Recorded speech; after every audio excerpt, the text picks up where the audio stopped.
way onto sunken cheeks. No longer able to meet anyone's gaze, he covers his mouth and turns away. Vesper looks thoughtfully at Jem's back, then to the sword, then at Samael. The kid arrives, diving into her lap and burying his head. Scout skids to a stop, panting and expectant. She looks at the muscles playing under the ragged fur, at the mismatched eyes. The human one blank, the canine one eager, intent on the kid and ready to play. And why is he tainted, Duet? What? Why is Jem tainted? The harmonized shrugs. Isn't it obvious? Yes, it's really obvious. I can't believe I never realized it till now. She fixes Duet with a look. He's tainted because we failed him. Don't you see? The Empire failed its people. It's failing them every day. We have to change that. What are you saying? Vesper pauses, her cheeks flushed. I'm not sure yet. But I think things have to change. I think they've already changed, and we need to adapt. She strokes the trembling kid in her lap, aware of Scout's proximity, his head close, his teeth sharp. She reaches out slowly, carefully, giving the dogspawn time to see what she's doing. Scout waits, panting softly. She begins to stroke his head. Duet looks appalled, but says nothing. Vesper continues to stroke Scout, who settles next to her. Then, to everyone's surprise, Samael speaks. He'd like it if you scratched behind his ear. They walk south, towards New Horizon. The soil here has never recovered from the wars or the poisons dropped on it, leaving landscape barren. Chunks of rock are all that break the open bleakness. Though the city is not yet in sight, they all feel it getting closer. Scout bounds along at the head of the group, alert for trouble. The kid joins Duet at the back, preferring each other's company to that of the newcomers. Jem and Vesper talk often, the conversation easy between them. On her back, the sword twitches, alternately watching Samael, Jem, and Scout through a narrowed eye. Then Vesper falls into step alongside Samael. Hello. Samael looks at the girl, looks away again.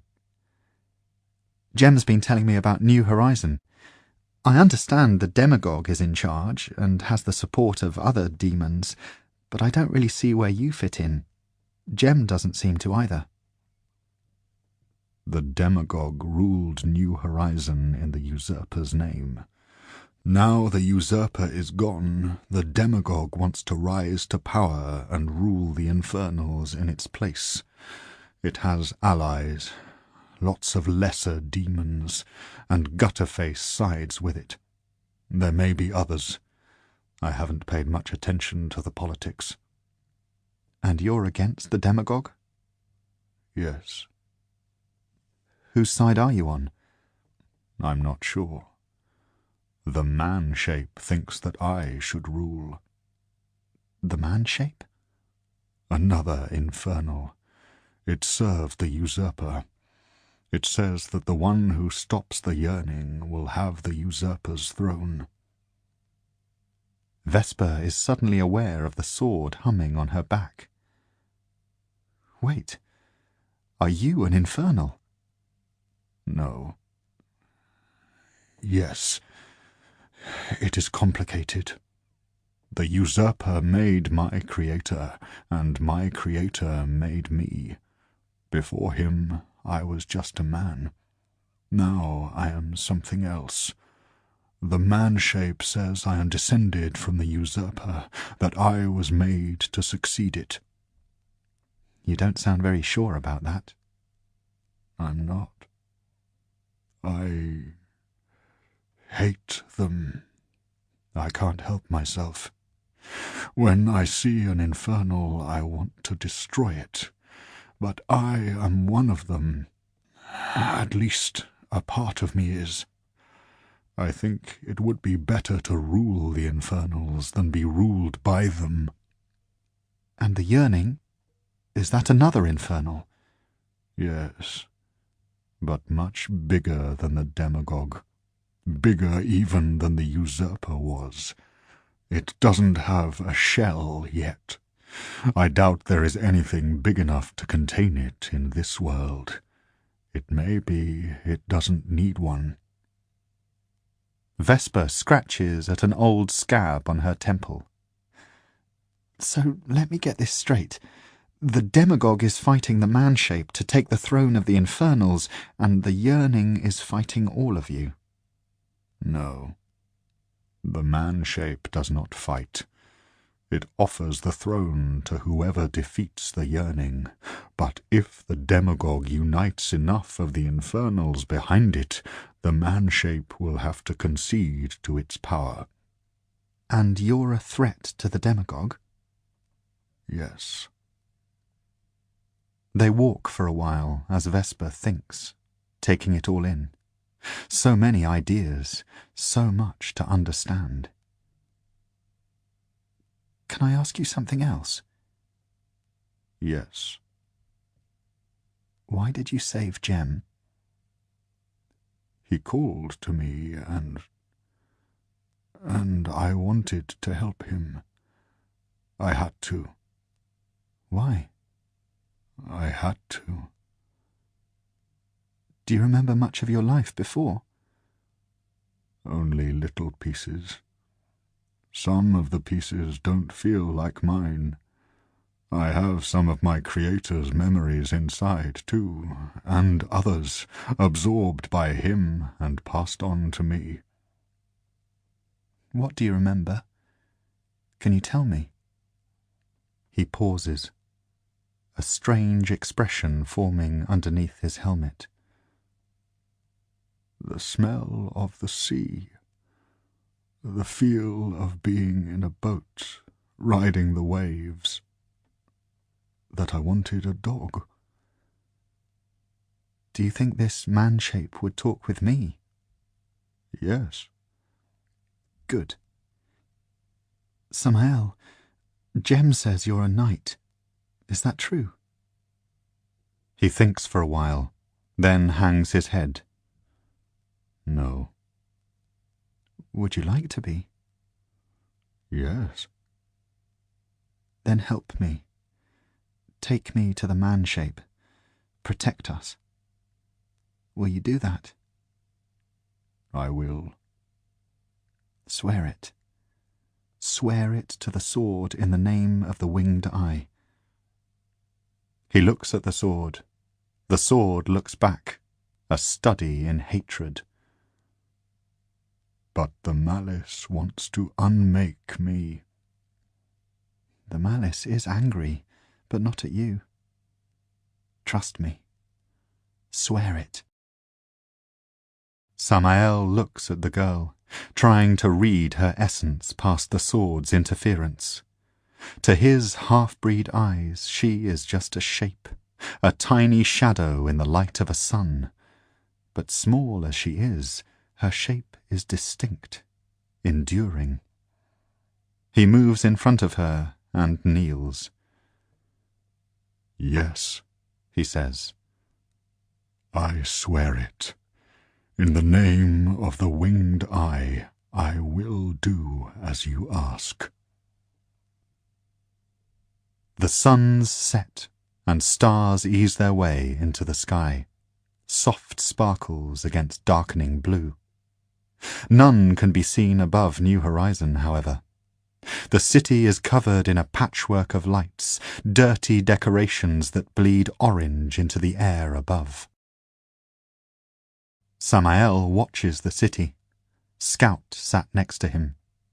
The dog spawn senses the unease, seeks reassurance from its master, transmitting the desire through their essence link.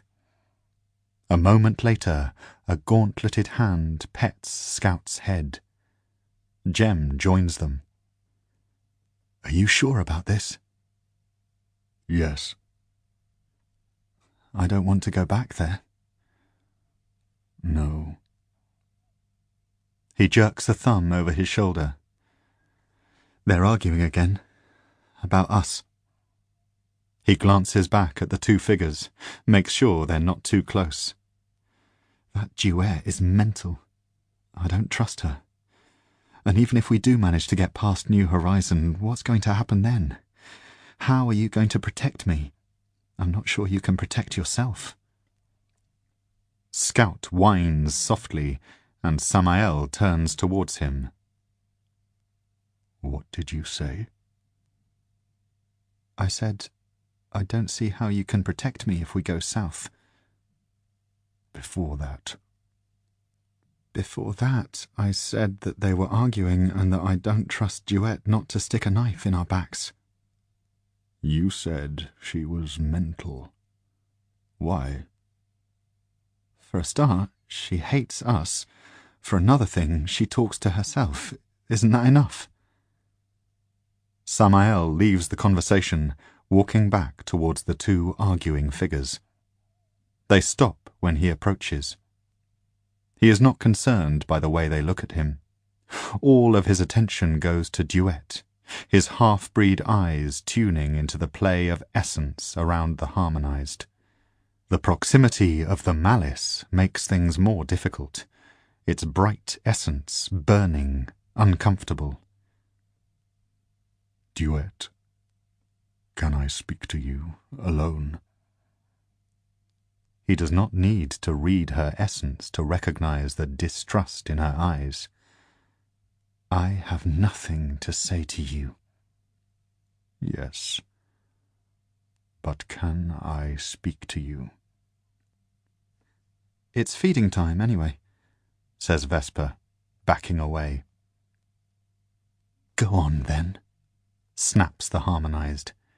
"Say your piece." Away from the Malice's glare, it is easier for Samael to perceive details. Duet's essence ripples in ethereal currents. In places, the original shape has been lost, like a torn flag, edges fraying. Tiny tendrils of it swirl away, leaking. He looks closer, can just make out the faint after-image of what was another being, mirroring, joined, now gone. Her essence reaches out to that other self, but cannot find it, stretching until its edges thin and fade. "If you have something to say, say it." "You are dying." "We're all dying." "Yes, but not like you." "How do you know?" "I can see it." Her eyes widen behind her visor, vulnerable. Despite her armor, she is exposed. "I know what's happening to me." She looks away. "And I don't want to talk about it.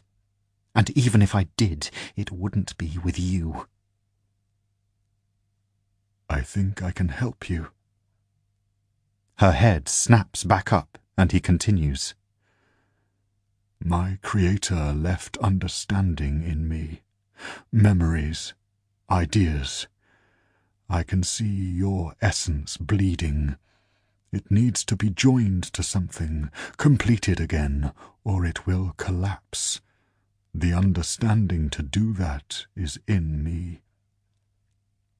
Horrified, Duet shakes her head. "Join me? To what? No, I don't want to know. And no, I don't want your help. I'd rather die than become like you." She walks away, leaving Samael to think. Is death ever preferable to life? He has often despaired at his own metamorphosis, struggled to comprehend what he is becoming, wished to be something else, and yet, whenever the chance to stop presents itself, he veers from it. Is this cowardice? Is it courage? He wonders which of these motivates Duet to turn down his offer. He could probably find out, pluck the secret from her essence, but an instinct stops him. It feels wrong to find out that way. Scout howls a warning, and Samael allows himself to see through his dogspawn's eyes.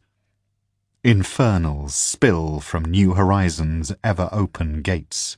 Most are aimless, setting off in random directions, but one makes towards them directly, getting faster as its confidence in having found its prey grows. Swift plans are made. "It is following me," declares Samael. "I could lead it away from you." "No," replies Vesper. "We need you with us." "It's only one," says Duet. "Let's fight it." Jem shakes his head. "If we fight it, the others will notice. We can't fight them all." "Then let's not fight," says Vesper, picking up the kid. "Let's run." 1097 years ago. A war rages across the world. On the one side is Masasi and her converts, the growing subjects of a new empire. On the other, everyone else. It is hard to know which side will prevail. The numbers are too evenly weighted. While her enemies hole up in their bunkers, secure in rings of steel, she feels precious time ticking away. Because of this, she has made her commanders take risks, pushing forward where caution would be better. The enemy's news feeds describe her as mad, a power-crazed dictator with no plans save her own glorification. Her own describe her as a living god. Masasi sits in a chair suspended high, projected screens forming a globe of lights around it. The globe is divided into sections, each displaying a different stream of data. News, both international and local, business reports, updates on production targets, troop distribution, losses and gains, financial and mortal. She lets them wash over her, the globe rotating, twisting to display fresh information as it arrives.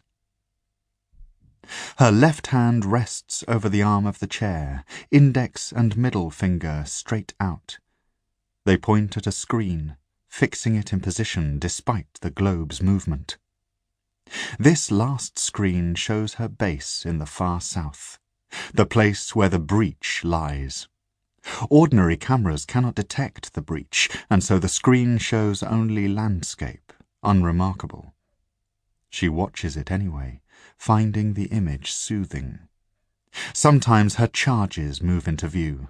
Peace 11 and Quiet 5 can be seen, chatting idly as they stand watch. Masasi marvels at how tall the children have become. Time moves ever faster, outpacing her and her plans. The seat she has taken once belonged to the man that owned her, or more precisely, the man that owned the parent company of the company that owned the supervisor that owned her. Despite the stresses and troubles, she takes a moment to enjoy the reversal of fortunes. The thought occurs that she could make changes to the current society, lessen restrictions, broaden horizons. Perhaps if her birth and subsequent education had been different, she would have been happier. Perhaps she could change things for the countless souls toiling blind in the factories. But then she looks at the screen, thinks of the breach, and all other considerations vanish. Let another worry about the shape of the future. Her concern, her only concern, is to ensure that humanity has one. With that in mind, she considers her options. She sees the progress of the war told in a series of numbers. If she could get to their leaders, she could end the fighting in a heartbeat. Unfortunately, the enemy is well aware of the danger she represents, even if they do not understand it. Her face is known to every soldier, plastered across HUDs along with a kill order. Besides, she is too important to risk, and so she hides like her enemies, sinking to their level, relying on conventional troops and war mechs to fight her battles. Some gambles have paid off better than others, but overall the numbers are clear that the price is too high to keep paying. Masashi is not sure how long she has before the breach erupts, but her estimates suggest anywhere between 5 and 20 years. Whatever the cost, humanity has to be united before then. Of course, there are always other options, weapons that will be of little use against the coming infernals, but devastating to her enemies. Both sides have them, but such things are never actually considered, never placed on the menu. The idea comes, and with it the implications, the burdens that will have to be shouldered. Memories of those she has killed surface. Her supervisor, her doctor, the ones that came hunting, the supplicants that came to her in good faith, to learn, and then the others, killed on her orders or while following them. Each one burns her a little. She wonders what it will feel like to have whole nations on her conscience. Masashi clenches her metal fist, calls up the specs of the worst warheads at her disposal. Their designations are surprisingly bland. The RAN series TK-209, the Gant series ED-241, payload, blast radius, fallout range, estimates for soil recovery. Numbers. Just numbers. When she gives the order, none of her command staff object. None are capable. The missiles are prepped, codes are given by all required, and, minutes after the decision is made, confirmation is given of a successful launch. While she tracks their progress on the screen, the lone figure entering the room goes unnoticed. Under normal circumstances, she would sense their intent, read it in the light of their true face. But these are not normal circumstances. She sees neither their face or the gun they carry. Shocked broadcasts fill the news feeds, all images showing the missiles streaking towards their destinations. The enemy launches countermeasures, and Masashi watches, mesmerized, wondering what the numbers will have to say when it is all over. The gun is high-powered. A sniper rifle able to punch through tanks from several miles distant. The figure aims it at Masashi. If she were able to see her attacker, she would appreciate how in tune their feelings and actions were, would admire their commitment, would even feel a certain kinship. The gun fires 3 times with a pause between each shot for recalibration. Each blast goes through the globe of screens, through the chair, through Masashi's back and out her front, through the other side of the globe and through the outer wall of the room, out of sight. Masashi bucks in her chair 3 times, held in place by the straps. Her shocked eyes remain fixed on the one screen not showing the missiles. As before, there is nothing of note. Unaware they are being watched remotely, Piece 11 tells Quiet 3 a joke. Quiet 3 laughs. The missiles reach their destination. Masashi's eyes close. Impact. Chapter 24. They take a wide berth around New Horizon, doing their best to stay away from the infernals hunting its perimeter. Vesper often turns her head towards the distant city as they pass by, drawn by the bizarre mix of lights, by the way some flicker, and the many shadows they cast. Jem walks alongside, starved limbs struggling to match her brisk pace. Doesn't look too bad, does it? He says, short of breath. Trust me, it gets uglier the closer you get. I wanted to see inside. You don't. You really don't. But I do. Even after everything I told you? No, because of what you told me. I feel like I need to see it for myself. You're weird. She looks at him. I know. Scout races past. Scout races back again, alternating between running circles around Samael at the back of the group and rushing ahead. Jem wishes he had an ounce of the Dogspawn's energy. It is a small consolation to see that Duet also struggles, though the Harmonized does her best to hide it. Jem takes what small pleasures he can, when he can. As the last light of the day leaves them, Vesper falls back to walk with Samael, and Jem slows a little too, curious to listen in. Are we still being followed? Yes. Gutterface follows, not running, but keeping faster pace than its human prey. It is content to let the chase run long and mortal muscles grow weak before the fight. It closes in on them overnight, by inches, drawn out, agonizing. Duet stops and leans forward, hands resting on thighs. Enough. We stand here. Are we far enough from New Horizon? Asks Vesper. Don't care. Any further, and I'll have nothing left to fight with. They prepare themselves as best they can. Duet catches her breath, stretches aching muscles, draws her sword. Jem sits on the floor, shivering with fear and cold. Vesper wraps a blanket over razor-thin shoulders and helps him to drink. Samael just waits, a metal statue, Scout sat by his feet. With the need for stealth gone, a diamond of light shines from Duet's visor, allowing the approaching infernal to be seen in all its glory. It is 12 foot tall, its skin dry and green, curling leather riddled with cracks, held together with dirty staples.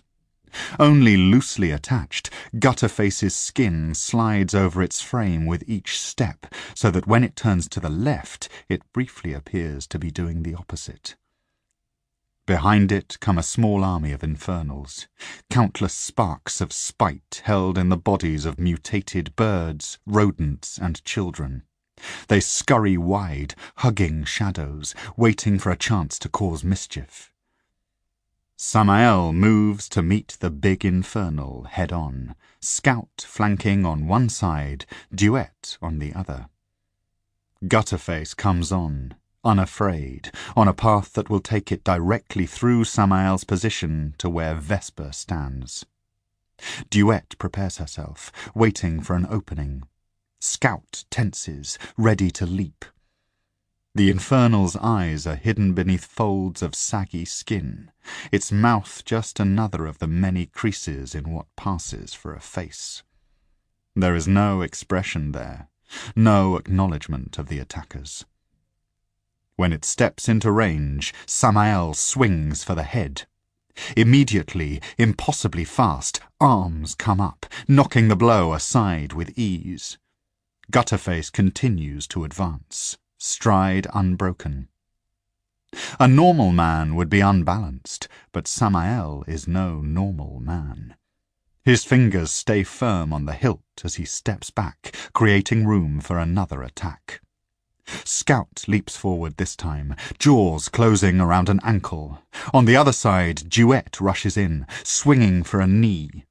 Blade and teeth find their mark, slicing through old skin, meeting a wall of thick flesh, sinking in, stopping fast.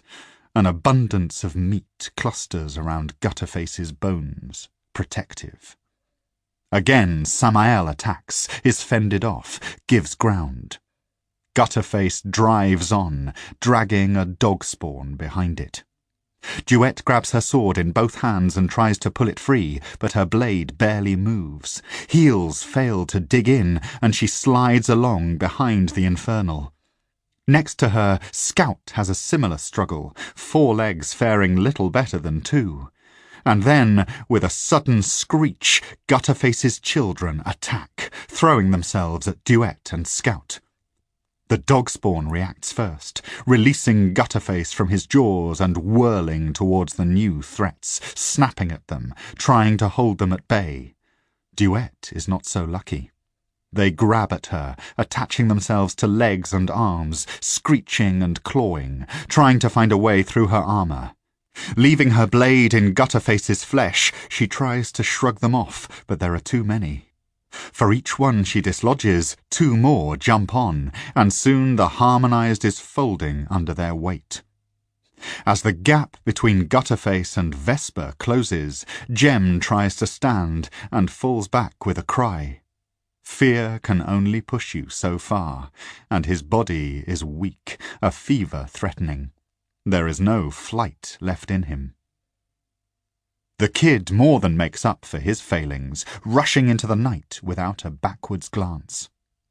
A sick feeling settles in Vesper's stomach as Samael attacks for a 3rd time.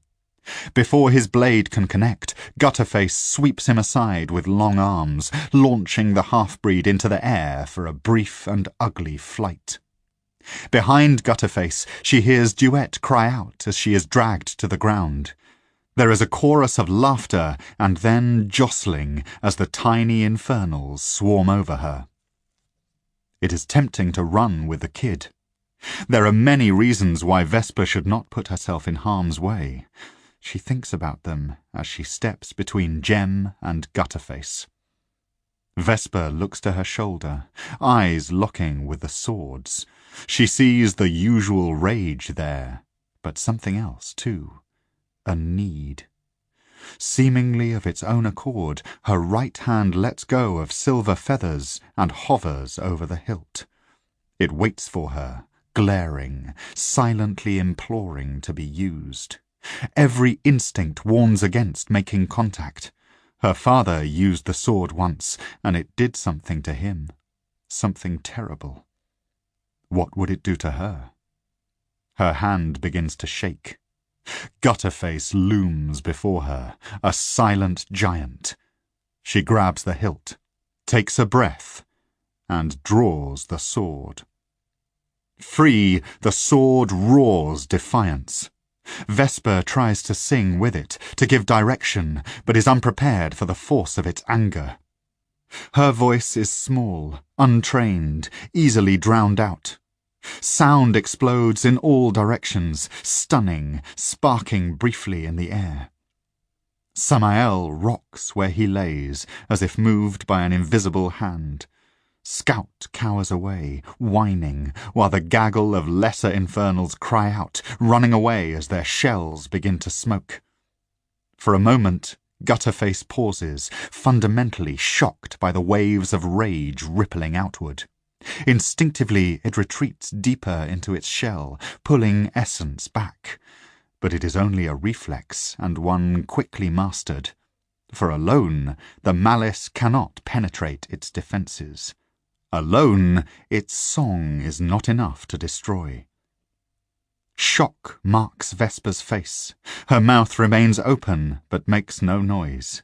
Her first encounter with the sword leaving eyes glazed, vacant. The sword continues to vibrate, angry in her hand. Meanwhile, Gutterface flows back into its extremities, refilling its vast shell. In total, it has only been inactive for a few seconds, long enough for Duet to get up and move round, leaping at Gutterface feet first.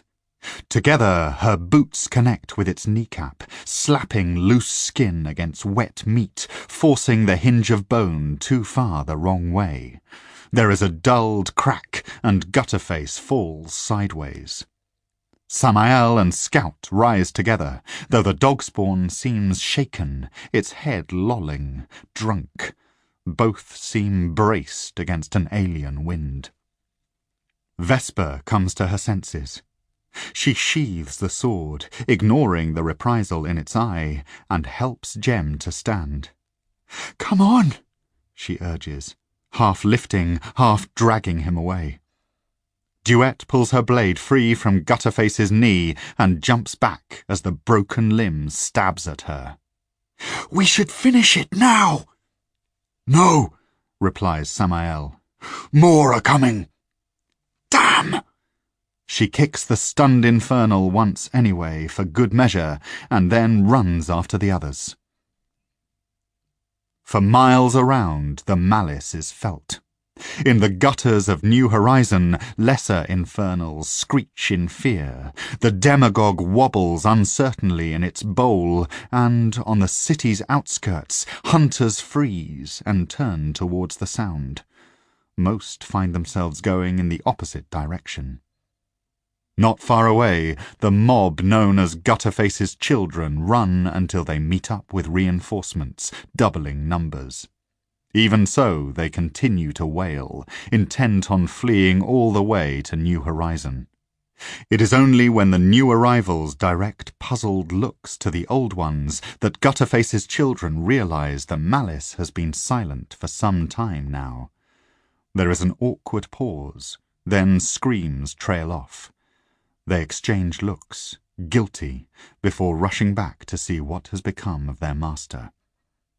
It is already standing when they arrive, though one leg juts out awkwardly, wobbling under the weight. Before they can shout or climb over Gutterface's craggy body, it raises an arm, pointing after their prey. If they can remember their recent fear, it does not show, and with a delighted whoop they scurry into the night to hunt. Samael carries Jem in his arms. He does not like the way the man shakes, or the pale tinge his essence has taken. Rest is needed, and good food, taken in small quantities. Instead, there is travel and further exposure to the elements. Exertions take their toll on Duet as well. She lags behind the others, labouring and angry at herself for not being more. Muttered words make a lash to drive her on. Vesper catches the odd phrase and bites her lip. On her back, the sword's hum is constant. No special sensitivity is needed to know why. Gutterface is coming, picking up the chase again. Its children screech and laugh and shout, the sounds sailing easily across open ground. A horde of infernals, too many to fight. They press on, aware that their pursuers are gaining, the noises behind growing in excitement. The night presses in around them, playing tricks on human eyes. Rocks ambush toes, tripping. Holes in the ground catch unwary feet. Vesper holds Duet's hand, the two wobbling often, but staying upright. The kid scampers alongside, mocking them with his grace. A new smell cuts through the dark, grim, rotten, stirring the stomach. "What is that?" asks Vesper, one arm across her face. Samael's voice is quiet, hard to hear against the mob behind them. "We are on the outskirts of the fallen palace." Hard earth becomes moist, squelching underfoot. Quickly each step sinks down, forcing boots to be pulled free from the sucking, lusty swamp. Scout begins to growl, and immediately Samael stops. Vesper bumps into his armoured back. "What is it?" "Put on your light. See for yourself." Duet obliges, the beam from her visor illuminating grey mud and finger-thick shoots. There are ripples on the surface where shy creatures were but moments ago, and reflected glints winking where the beam meets a pair of eyes peeking over the surface of the water. As the light travels, it finds more eyes tucked low within the swamp. Each pair belongs to a half-breed. As one, the half-breeds rise from their positions, making a fleshy fence that bars the way ahead. The half-breeds are a motley collection, a mix of mutations, of misplaced organs and duplicate limbs. Despite this, 3 things unite them. None are tall. All have a bright mark on their person, identifying the piece that will be given to their master when they die, and all of them are old by the standards of the fallen palace. By contrast, the single usurperkin that moves in behind them is huge, a moving tower of rippling muscle. On its shoulders sits the backwards child. A girl's body, perfectly preserved save for the neck, which twists round too far, always facing the wrong way. A wave of hair cascades down her front, spilling over bent knees to cover the usurperkin's face. In truth, the usurperkin is but an extension of the backwards child's shell, the 2 bodies fused together to make a space big enough to contain the infernal's essence, but most forget, treating the child's body as the one in charge. Vesper looks at the forces arrayed in front of her, doesn't need to look at the forces hot on her heels. She looks at the sword. An eye looks back. The sword wants to be used. Perhaps together they would have a chance. For a moment she hesitates. What if she tries to use the sword's power and fails to control it? But what cost is there in doing nothing? She closes her eyes, commits. Her hand reaches up to her shoulder. Silvered wings stretch in anticipation, and Samael's voice cuts in, surprisingly close. Hold. Vesper blinks, her fingertips tingling less than an inch from the hilt. What? I will share myself with the backwards child. If it is not part of the demagogue's alliance, it will wish to know what I know. And if it is one of the demagogue's creatures? Samael offers Jem's body, Vesper and Duet taking him between them. Then you should use the malice. The first of Gutterface's children arrive. The small infernals are slowed considerably by the fetid terrain, sinking to their chests, but their enthusiasm powers them on, only flagging when they realize Gutterface is still far behind them. On impulse, Samael takes out his sword and salutes Vesper. She forces herself to smile, despite the fear. Good luck. He nods, moving purposefully towards the backwards child and its followers. He sheathes his sword and pulls off his helmet, sliding his long hair carefully through it. The nearest half-breeds step aside for him, and he walks around the backwards child until he stands behind it. The girl's body leans back, head bending towards his, eyes intent. He rests his hands on the usurperkin's shoulder blades and stands on tiptoes. One leaning on the other, awkward, their heads come close. The backwards child opens the girl's mouth and licks at Samael's eye. Essences touch, and the physical world drops away. There is always danger when essences meet, the chance that one will overwhelm the other, or that ideas will cross over like infections, or worse, that identities will be altered, becoming watered-down versions of each other. Samael has touched the man-shape's essence often, but this is different.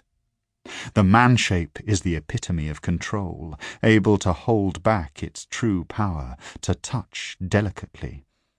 The backwards child is alien, poorly understood even by its fellow infernals. Samael feels the strangeness like a vortex, pulling at his weak sense of self. He tries to focus. I have something to show you. He is cut off. The intention to display the events that took place in New Horizon is lost. He intends to show it the alliance between the demagogue and Gutterface, to show how Hangnail was betrayed, but all of that, all of him, is swept up in other currents. His essence is like a fragile bubble held in the backward child's grasp. It would be a simple matter to crush it. Instead, the backwards child begins to peel. Samael is made to remember, to walk back through his life. He stands with the backwards child. He retreats, rejoining Vesper and Duet and taking Gem from them. Together they chase Gutterface and its children north, but they are not fast enough to catch them. They encounter a body on the floor, one leg broken, the shell of an infernal. Duet kicks it, and it gets up again. Then they chase it towards New Horizon. From there he goes north until he parts company with Vesper and Duet and returns to New Horizon, repairing a broken bridge with 2 swings of his sword and rushing back to install Gem as a piece of living artwork. He leaps into the demagogue's court in time to see Hangnail throwing off an army of infernals and re-skin a demon cat. Briefly, a part of him stirs, remembering that this is what he wanted the backwards child to see. Before he can form a question, he is moved again, backwards, always backwards. And on the memories go, passing faster and faster. Years of watching the breach. His creator, rising from the usurper's death grip. Their life together, viewed in reverse, until he experiences his own birth. The moment when his creator's essence mixed with his own, blending. But the backwards child is not done. From the tangled mess of Samael's essence, it finds 2 threads. One a simple fisherman, mortal, also called Samael, with hopes and dreams, regrets and secrets. The other, his creator, a tangle all its own. For a moment he remembers his old life in shocking clarity, and then he is moving again, dragged into the infernal part of his heritage, submerged in memories not his own. The present slips away, ever more distant. He knows that within him lies a fragment of his creator, and within that fragment are fragments of other beings, last remnants of the usurper and the uncivil. He begins to panic, not wanting to go any further. Marshalling his will, Samael begs for release. But the backwards child is not done. Chapter 25. Aged half-breeds face off with Gutterface's children, neither side willing to act until their masters have spoken. Between them, trapped, knee-deep in swamp, stand Vesper, Duet, and Gem, who wakes up only to wish he hadn't. They watch the backwards child and Samael, leaning together, motionless, and hope for the best. Next to them, Scout throws back his head and howls, making the kid leap straight up into the air and prompting a fresh chorus of laughter from Gutterface's brood. While Scout continues to howl, the sword continues to hum, setting all of the infernals on edge. The 2 sides react in different ways. Those that follow the backwards child brace themselves, becoming rigid. By contrast, Gutterface's children become agitated. They cannot take their frustrations out on their prey, and so they begin jostling each other. Annoyed noises accompany increasingly violent shoves until one unfortunate is thrust towards Duet. A human infant with huge ears and a face full of teeth, it splashes forward, trying to get its balance, coming to a stop only a few feet from the harmonized. She looks down. It looks up. It smiles, or perhaps it bares its teeth. The expression is hard to judge. Duet shrugs off Gem, and her sword arcs out as the infernal throws itself backwards, the thick gravy of the swamp hampering its movement. An ear spins through the air and lands on the surface of the swamp with a wet plop. As one, Gutterface's children watch the ear float for a moment, trembling, before the swamp swallows it. As one, they turn their beady eyes on Duet. The air thickens and small bodies tense, ready to spring. Duet starts towards them, but Vesper puts a hand on her arm, gentle. "Hold on."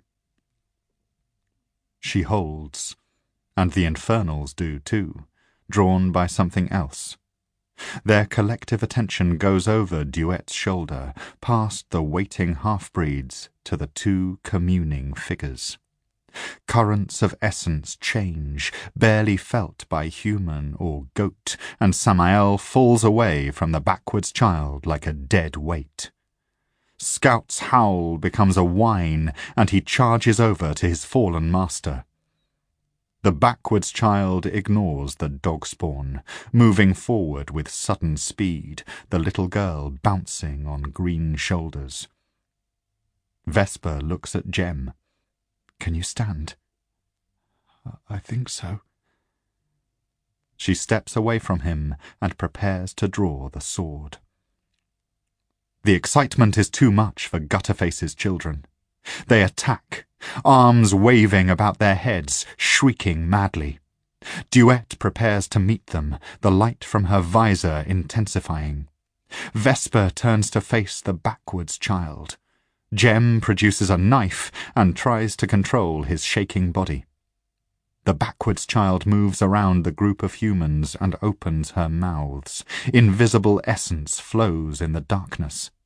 And Gutterface's children slow down, their shouts drawing out, deepening, the movement of their arms less violent, more like shrubs swaying in a light breeze. They come to a complete stop, their cries dying out. There is a moment of utter stillness. Then arms begin to wave again, slow, becoming faster. Legs backpedal, carrying bodies away from the fight, gaining speed as they move towards the shallows of the swamp. It is not long before the night swallows them. Cries of excitement sound in reverse, receding. The backwards child closes its mouths. Without a word, its half-breed followers create a gap in their ranks, allowing Vesper, Duet, and Gem to pass. The kid follows, hopping across slime-coated rocks. It takes all three of them to get Samael on his feet again. How are you?" asks Vesper. Samael shakes his head. Vesper pauses, takes his hand. "Thank you." She looks over her shoulder to the backwards child. "And thank you. I won't forget." The backwards child says nothing. Not sure if it can understand her, Vesper bows, aware of the sword shifting on her back, uncomfortable. She turns and hurries after the others, going deeper into the swamp. Gutterface reaches the edge of the swamp, limping slowly, doggedly. Shapes appear from the gloom, accelerating towards it, scampering backwards. Its children. They show no sign of slowing down, and Gutterface is forced to scoop up the small infernals as they race by, gathering clumps of them with every sweep of its arms. Its essence reaches out smartly, slapping them back to their senses. It tastes the work of the backwards child and is displeased. Shaken by their ordeal, the smaller infernals crawl into familiar nooks and hollows in Gutterface's frame, snuggling close. Catching them all takes time, but the infernal works tirelessly until all of its spawn are united and whole again. Then it interrogates them, drawing essences together within its shell, a cacophony of souls. "What happened?" Vagrant! They respond at once, answers jumping over one another. We chased the Malice. Yes, we caught it, we did. I was the fastest. No, I was. To the hungry grounds, with the sucking sounds. There we found the Malice. Yes, there. I found it there first. And the backwards child was there, waiting like it knew we would come. It wants the Malice too. There was a fight. Who fought? It wasn't our fault, not my fault, nor mine, nor mine, nor mine. We knew to wait for you, but wanted to taste them so badly, to play, just a little, nothing broken, not for good, soften them up for you, make you happy. Who fought you? The Malice? No fighting, just a little play, then the backwards child spoilt it all, breathed into our innards, filled them with wrongness, made us run. Then you found us, you found me first. Gutterface withdraws from contact. It can sense the backwards child now, a complicating factor, and pauses to consider its options. Perhaps the backwards child could be persuaded. Perhaps it could be defeated. Either way, the result would be far from certain. Better to withdraw, restore itself, and think. But it must think fast. The Malice is here, the chance for a new dominion with it. Gutterface wants to win, to spread its superior love and bask in its reflected warmth, and if that is not possible, then it must at least be on the right side when the fighting is done. The fallen palace looms ahead, a jagged silhouette of slanting structures and teetering towers. Behind it, distant, strange lights flicker on the horizon as if, just out of sight, the world is burning. This far south, reality begins to bend towards the alien. Air remains air, just less so than it was. Other things are mixed in, unclassified, most too small to detect. Human lungs work a little harder to get what they need, and a primal urge to leave sparks deep in the heart. An eye at Vesper's shoulder studies its surroundings, seeing hidden depths. Shortly after, the sword hums soft, purifying. Silvered wings stretch, and a gentle wind swirls around Vesper, shrouding her in a bubble of normalcy. "Those lights, are they coming from the breach?" she asks, pointing past the fallen palace. Samael nods, speaking for the first time since his communion with the backwards child. "You can see them?" "Yes."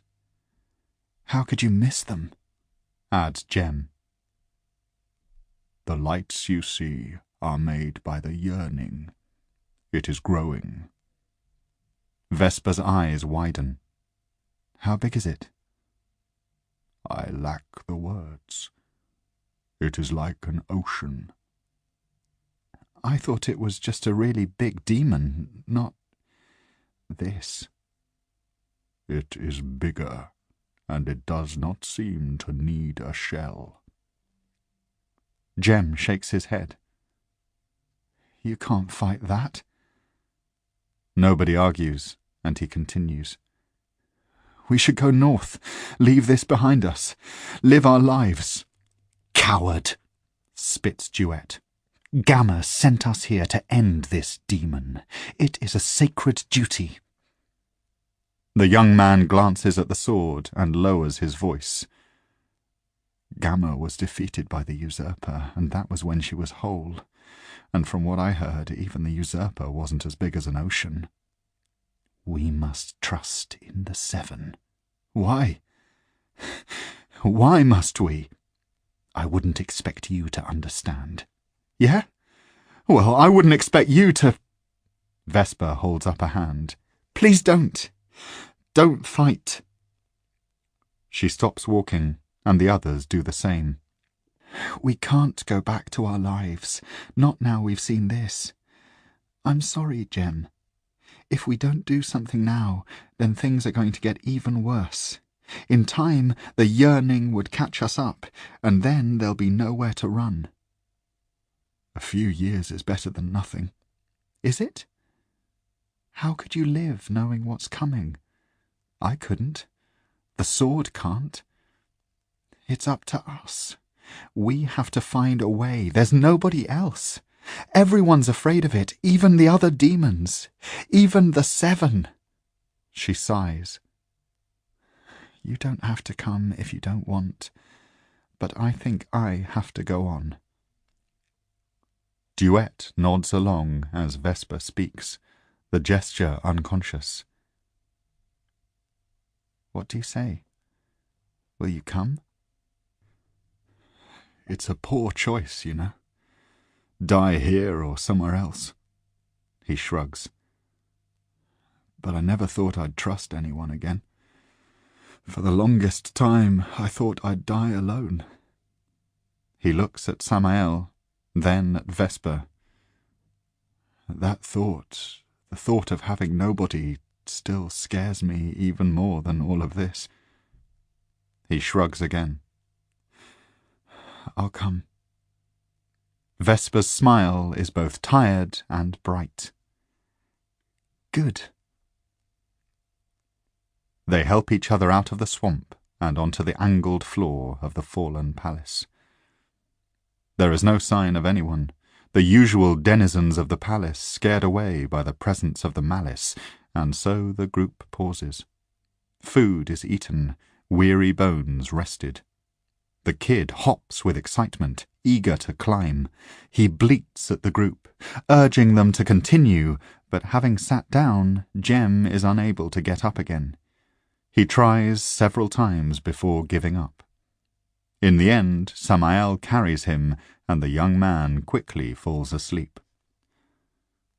Part walking, part climbing, the group make their way towards the Man-Shape's tower in eerie silence, uncontested.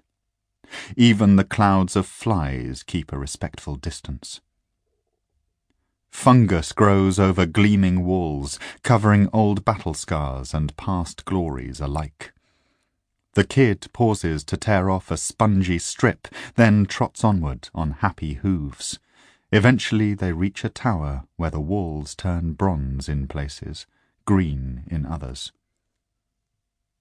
"This is it," says Samael, his voice echoing along abandoned streets. Vesper cranes her neck, trying to see its tip. It looks a long way up. Duet, you should wait here with Jem. Is that supposed to be a joke? No. You need to rest, and we can't leave Jem here alone. You think I'm going to let you go up there alone? I won't be alone. Duet leans closer. I still don't trust Samael. I wasn't talking about Samael. An eye watches Duet through a half-closed lid. She swallows, kneels. I'll be here when you need me. Thanks. Vesper puts her hand on Duet's shoulder. I am going to need you. Leaving Jem, Duet, and Scout behind, they climb into the base of the tower, ducking under the diagonal doorframe, propping themselves between wall and floor. As they work their way up the spiral staircase, surfaces swap roles, walls sometimes walked on, sometimes leaned on. The kid races ahead, immune to the unbalancing aesthetics. More than once, Vesper slips. Elbows and knees knock on hard surfaces, echoing, adding new bruises to an already impressive collection. The Man-Shape waits for them at the top, standing by an empty window. While Vesper pauses to catch her breath, the kid scampers about, looking for furniture to climb. Dried mud muffles Samael's boots as he moves forward to join the Man-Shape. He removes his helm, and the two touch heads. Vesper waits, the hairs on the back of her neck prickling, nervous. A few seconds pass, and the two figures withdraw. Samael steps back further, removing himself from the conversation. The man-shape catches Vesper's eye, then turns its back. Muscles work in its jaw, bones popping into the position required for speech. When I asked Samael to bring the malice here, I did not expect it to come willingly. "Hello," says the girl, clearing her throat. "My name is Vesper. Are you the one they call the man-shape?" Yes, and you are making an introduction, identifying yourself in order to facilitate discussion. I plucked the idea a long time ago and had almost lost it. My kind have no need for such things, you see. We know who each other are even before we make contact. She begins to move forward, but it holds up a hand, careful to keep its back to her.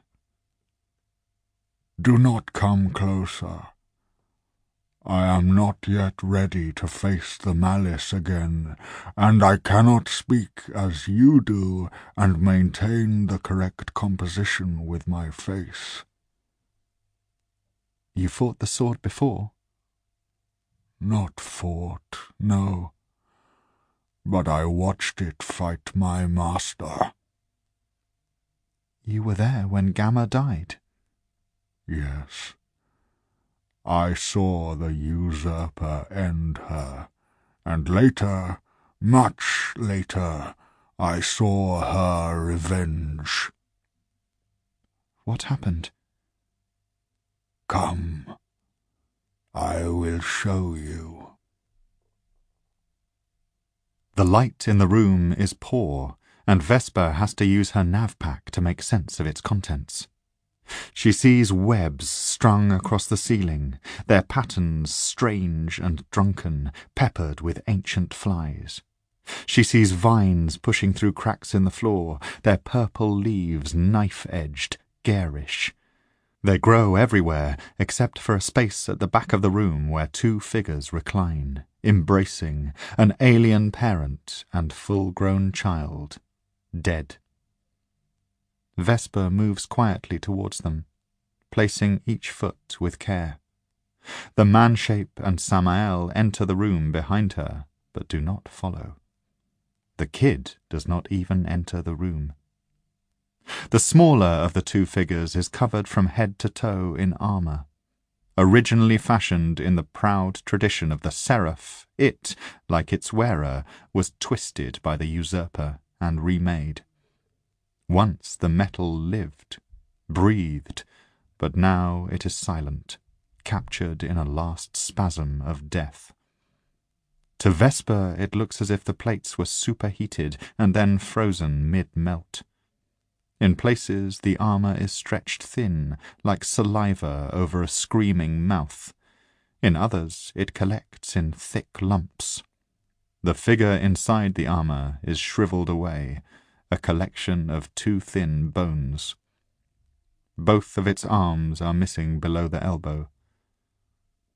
The larger of the two figures is a statue, bloated, silver skin tarnished with green, which in turn gives way to brownish rust. Tracks of scars run the length of its body, weaving across each other, a litany of repairs. Two wings sprout from its back. Unlike the other features, these remain their original size, vestigial reminders of a more graceful past. The man-shape speaks, unexpected, making Vesper jump. When my master came, it defeated Gamma and took her body as its own. But even the greatest of your world was not enough to contain my master's strength. So the usurper took the strongest of your seraph knights, your knight commander, and mixed its own potency with him, making him into this. But then the malice reclaimed him and sent him here, laced with Gamma's essence, a pick back to reopen all of the wounds from their first struggle. When he came, the Master welcomed him, drew their essences together once more, allowing the Malice to have its revenge. What was left of Gamma destroyed my Master from the inside. It was terrible to behold, and yet I find a symmetry in it all that is not without beauty. Vesper studies the face, looking for signs of Gamma, but all she sees is the usurper distorting from within, great ridges of bone stamping out her features. Now all that remains of my Master is an echo in Samael's chest, and all that remains of yours is strapped to your back. But still we must bow, even to their ashes. A frown begins to form on Vesper's face. If you don't mind, I'd like some time alone. Samael and the man-shape withdraw, closing the doors, sealing Vesper inside. She looks at the sword on her shoulder. Silvered wings wrap tight around an eye squeezed shut. The navpack is put away, taking the light with it. She takes a deep breath, then slowly, carefully slides the sword free of its sheath and holds it in her arms, the flat of the blade pressed to her chest. They stand like that in the dark, together, a human heart beating on silent steel. I think you need to see this for yourself. The sword feels cold against her. It does not move. She lets go with one hand, reaching up to find the edge of one wing. Fingers find feathers, curling underneath, easing back. There is no resistance, just reluctance. Having opened out one wing, she lets go, feels the briefest tug at her fingertips. She pulls at the second, gentle, and it allows itself to be moved, revealing an eye, resolutely closed. Vesper waits, trying to ignore the mix of scents, of alien pollen and decaying matter, of her own sweat. An eye half opens, peering out under the lid. It does not need the light to see. After a few moments it closes again, wings pressing in hard against it. She holds on a little tighter. Sharp edges press through sleeves, bringing discomfort, and Vesper feels rage charging the air, terrifying, destructive, directionless. She holds on, enduring and patient, feeling the anger make way for other things. The blade begins to tremble in irregular bursts, shaking them both. And still, Vesper holds on. 1097 years ago. Masasi's body slumps in the chair, held fast by crisscrossing straps. 3 holes perforate the seat, matching 3 passageways through her back and chest. Through the 3 new holes in the roof, she can see the sun. To normalize, the great disk is felt rather than seen, hidden behind a veil of thick smog. To Masasi, however, it shines like an astral spotlight, highlighting her end. She is aware of her own essence, how it wants to fade, to give up her shape and break apart. Only her will holds it together. It is tempting to let go, to stop fighting. It feels to her as if she has been fighting all her life, and suddenly that inner fire is no longer there. It is a great relief. The screens that surround her are inoperative, dark, depriving her of one final look at the breach. Instead, she looks up at the sun. On its blazing surface she perceives 3 smudges of dark, little gaps where no light exists. She frowns, or at least she imagines frowning, for in reality her slack-jawed face does not move, and looks closer. The holes in the sun are tiny things, and she has to strain to make them out. As she watches, cracks creep outward from them, little fingers joining up to make a single line that threatens to grow, to divide the sun in 2. She sees the distortion in the sky shift as if drawn to that weakness, lines of light that fold the sky, trying to force a breach in the stars to match her breach in the earth. This will not do. Her life's work must not be undone by her death. Renewed with purpose, Masashi sharpens her focus, draws her essence together once more. It shines like a star, hard and silver through her wounds. She takes back her body, restarting its heart, waking muscles, slapping the release button on her harness. She drops out of her seat, turning to see a masked figure holding a sniper rifle. The assassin's mask is stretched at the bottom by her jaw, gawping. While the assassin wrestles with the fact that Masashi still lives, reflexes take over, smoothly reloading as they raise the rifle, this time aiming for the face. Masashi's eyebrows raise, her eyes flash, and the essence within the assassin turns to ash. Another life to add to the many she's taken. But Masashi does not falter. Who would cry over a drop of spilt water to save the ocean? Past experience tells her to move quickly.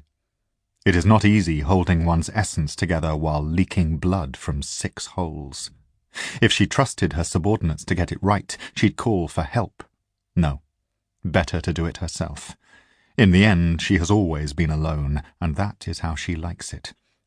Outside, the world rocks to warheads detonating. People hide, people die, and the earth trembles. Masashi barely notices as she stumbles into walls, pushing off them again, leaving handprints of red behind her. Her body is starting to fail by the time she reaches her workshop. Blood loss and shock combine, trying to force her to lie down. She refuses, grabbing her welding torch and a plate of metal. The work is ugly by her usual standards, especially compared with her arm, but it is functional. 6 caps to plug the wounds front and back, studs of silver, life-saving. In the coming years, her body will demand recompense, a constant diet of drugs and occasional organ repair. She accepts this, ready to pay any price to extend her life. Hauling herself to a window, she looks at the sun once more. The 3 black marks no longer mar its surface, but a faint impression remains. A hairline scar, prophetic. The distortions in the sky return to their normal lines as well, drawn back to the south and the breach waiting to open there. Normality reasserts itself, and Masashi slumps against the window, letting her head rest on the plasglass. She lives, and for humanity to survive, she must go on living. It is her strength that holds back the invaders and the tidal wave that carries them. She sees it now. For as long as she draws breath, the sun is safe. Chapter 26. Vesper returns to the man-shape's chamber, the sword in her arms, sleeping. Silvered wings drape over the back of her hands. She is greeted by the kid, who sniffs at her hopefully. Samael takes his habitual place by the left wall, and the man-shape stands by the window. Its back to her. The yearning is getting closer. When I look out to the south, I can see the way its essence plays across the sky. I can see it fighting to gain ground. It's still too far away to read in any detail, but I have had an interesting thought. Would you like to hear it? Needing both hands to hold the sword, she tries to rub tired eyes on her shoulder. Okay. Seeing the yearning through this shell, and through the visions Samael shared, I am struck by how strange it is. Unlike us, it has not tried to adapt to this world. The yearning shows me how much we have changed since we arrived here. If the I that first emerged from the breach were to see what I have become, it would not recognize itself. I see the yearning, and I cannot understand it, and I feel fear. Is that not how your kind first reacted when they beheld us? Why do you think that the malice can stop it? I believe that the malice will be like a poison to it, as it is to all of my kind. It may take longer to work than it did on my master, but in the end the yearning will be vanquished. But the usurper survived those wounds for years. There is no other way. And if I did this for you, what would you do in return? The man-shape's frame becomes still for a moment, then reanimates. I do not understand. We are not trading. This is what the malice is here for. The malice might be, but if you want to send the malice against the yearning, you need me. Do I? The sword doesn't want to be used by anyone else. I don't think it would end well if they tried. But you, like the malice, wish to stop the yearning. Why do you try to trade when you already have what you want? Because there's no point in stopping the yearning if we don't make things better afterwards. Interesting. What is your price? In return for stopping the yearning, I want you to take New Horizon from the demagogue. This is agreeable. The demagogue has betrayed us, and we will have need for a new home if the yearning comes any closer to the fallen palace. A grim smile flexes Vesper's face. Actually, there's more. Go on. When you take it, you have to free the people there, all the slaves. Without slaves, how will my kind acquire fresh shells? I don't know. Maybe we can work out an alternative, but that's my price. The man-shape tilts its head. What do you think, Samael? I think the slaves will die if you free them. Vesper shakes her head. I don't want that to happen. They'll starve, continues Samael, or get picked off by other people. Then you have to look after them. Give them food and proper clothing and shelter, at least until they are able to look after themselves. With a pop, the man-shape's jaw resets itself. And how long do you expect us to care for them? As long as it takes. Very well. We have an accord. Samael will take our forces and depose the demagogue, taking his rightful place as our king. He will release your people and care for them. In return, you will destroy the yearning and then take the malice back north, as far from here as you are able. Wait a moment, Vesper replies. Is that what you want, Samael? Samael's voice is a soft whisper. I want to go back to the sea. It does not matter what he wants. It is what he was made for. But he doesn't want to rule New Horizon. He told me so. There is no one else. What about you? Me? Yes. You've been in charge here since the usurper fell. Why not carry on? I was made to serve, not rule. By who? By my master. Briefly, the sword is jostled by Vesper's excitement. Silvered wings tense, pressing into her hands, warning against further disturbance. She continues in a more measured tone. But don't you get it? Your master is dead. It doesn't matter what it wanted. The usurper isn't here to deal with this, and neither are the seven. It's up to us. Would the other infernals listen to you? They might. Might isn't good enough. You have to make them listen. I am not the usurper. Samael moves to stand next to the infernal. You are not the demagogue either. Given the choice, they will support you. They will support whoever appears stronger. It holds up a hand, a human gesture. I will need Samael if I am to succeed. Vesper shrugs. Why are you asking me? Because somehow he has become yours. Eyes widen, remembering his oath, understanding. Sir Samael, will you go with the man-shape and liberate New Horizon? He says yes for many reasons.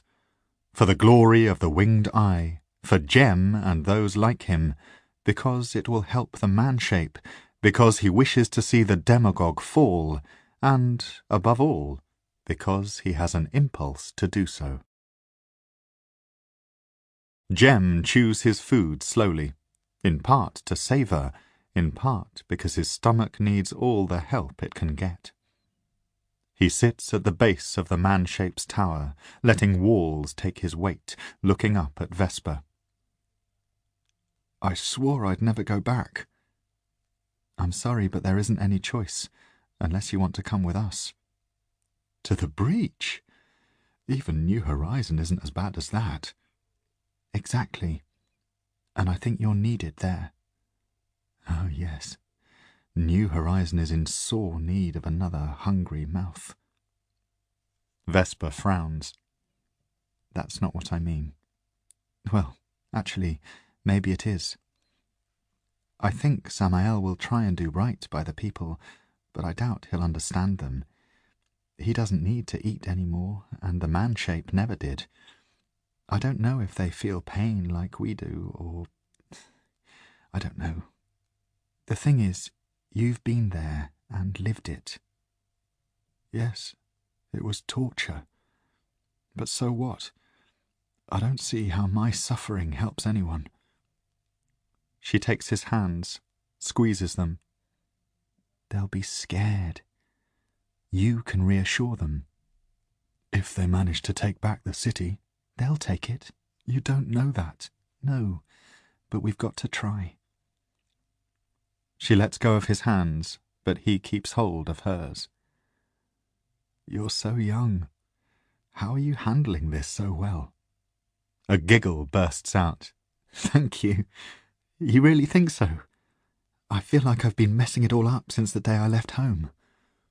Her attention goes briefly elsewhere. That feels like so long ago now. Have you ever met Tough Call? No. She's the leader of Verdigris. She really knows what she's doing. I wish I was more like her, or my father. Jem reaches for some more food, hiding his bitter reaction. Tell me about your father. He carried the sword too, and me, back when I was a baby. He brought us both from the far south all the way across the sea to the shining city and fought infernals along the way. My Uncle Harm says that he helped a lot of people. Some of them still send us presents occasionally, but it's easy to forget all that. Most of the time he's just this guy who doesn't say much and doesn't trust me to go anywhere. I mean that literally. Even when I'm not that far away, he checks on me all the time. It's really annoying. Her eyes focus in on Jem again. But without him, I wouldn't be here, and the usurper would still be in power. Sons, he must be out of his mind with worry. He sounds impressive. He was. At least, he used to be. He didn't save everyone, though, did he? I'm sure he had his failures, too. I suppose so. I suppose everyone does. She squeezes his hands again and pulls hers free. I don't know how things are going to turn out, but I wanted to ask what you want to do. You know, if we both survive. Isn't it a bit early to think about the future? I don't think so. I mean, what's the point of doing all this if we don't have something to hope for on the other side? Well, in that case, I'd like to see what life is like in the Shining City. The toe of her boot worries a loose stone. I don't know much about life in the city itself, but I can show you a lot of fields and goats. I'd like that. Do goats taste good? He sees her appalled expression and smiles, revealing small, feral teeth. Just kidding. Well, she says, standing up, I have to go. I don't have much faith in the Seven, but I hope they'll watch over you. You too. Hands are raised in farewell, weak smiles exchanged, and the two part company. One joining Duet to go south, the other going to Samael and the waiting infernal army. The trudge through the swamp is slow-going and tedious, but eventually the fallen palace is left behind. Muck clings to their legs, stinking, going hard as it dries. The sword hangs lower on Vesper than usual, slumping, wings curled around her right shoulder, an eye pressed against her back. The kid trots alongside, nibbling food from Vesper's palm. Duet's condition worsens steadily. Her left foot drags when she walks, and her left arm dangles by her side. Self-abuse is muttered, near constant, as the harmonized tries to keep pace. Ahead, strange mists play across the sky, giant snakes of vapour, twisting and stretching. They press like fingers towards the north, while rays of sun's light stab at them. The foremost tendrils thicken when the light strikes them, hardening into branches of crystal, a growing forest of emerald and sapphire. These strange trees draw in the daylight, distorting, weakening, a shelter for fresh mist to build around. The sight of it makes them both stop. All of this is the yearning? Asks Vesper.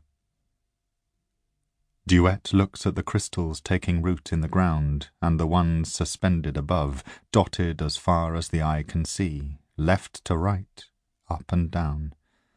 She grimaces. A sting to the heart or the brain should still kill it. What heart? What brain? Everything has a weak spot. We'll find it. Are you sure? The man-shape thinks the sword will be like a poison, but how could such a tiny amount of poison do anything to this? The sword wanted to come here. It has a plan. Vesper tries to look at it over her shoulder. Only the tip of the hilt is visible. We know it wanted to come south, but we've never known why. Yes, we do. To destroy the yearning and seal the breach. No, that's what Genna was hoping for. That's what I thought it must be, but what if it isn't? What if there's another reason? Duet looks unimpressed. What other reason could there be? To die.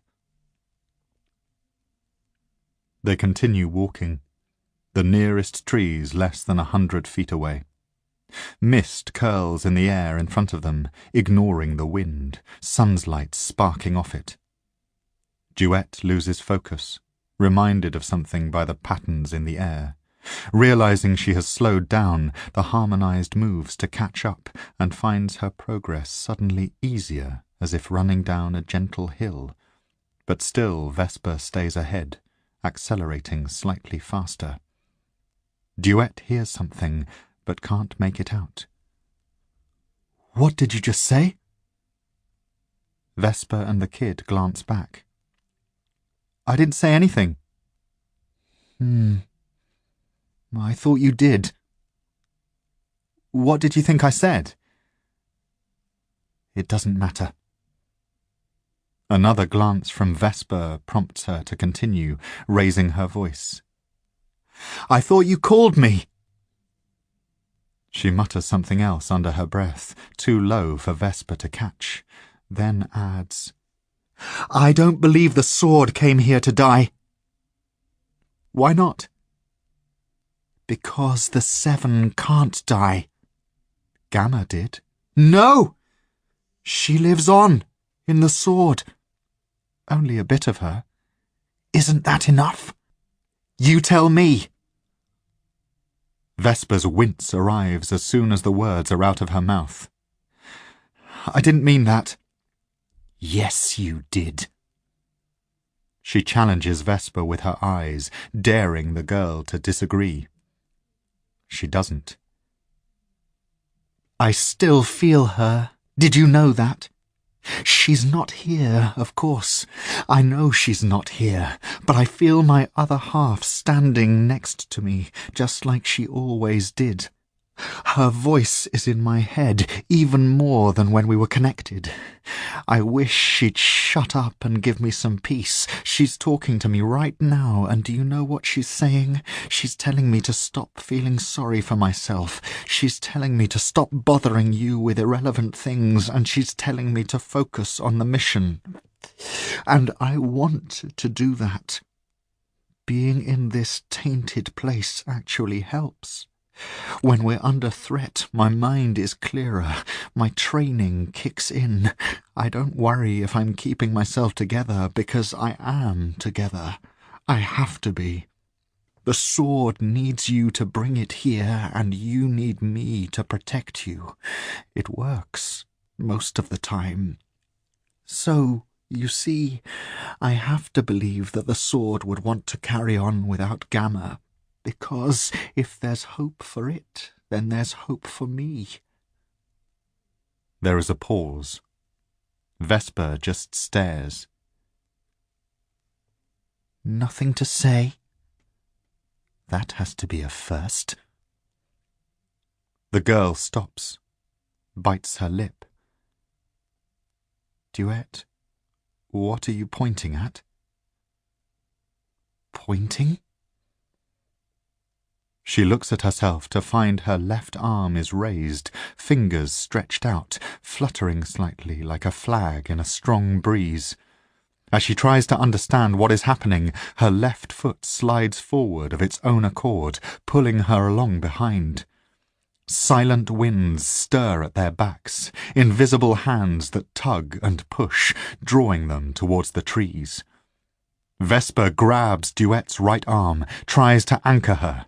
She feels the pressure herself now, dragging at her centre of gravity, tipping it forward. The kid bleats, turns around, and runs. Hooves churn up the dirt, working hard, but frantic efforts only slow the inevitable, all 3 of them sliding inexorably toward the crystal trees. Vesper leans back, reaching down for extra purchase. Small stones scratch at her fingers, collect under nails, scattering when she grabs for them. Without pride, she shouts for help. The kid joins her. An eye twitches at the sound. They skid past the outermost trees. Duet slides faster. Her left hand extends slightly too far in front of her, the wrist stretching, elongating. All 3 of them scream. An eye opens, and with a snap, wings unfurl. They catch the strange currents and rise with them, the sword sliding free of its scabbard.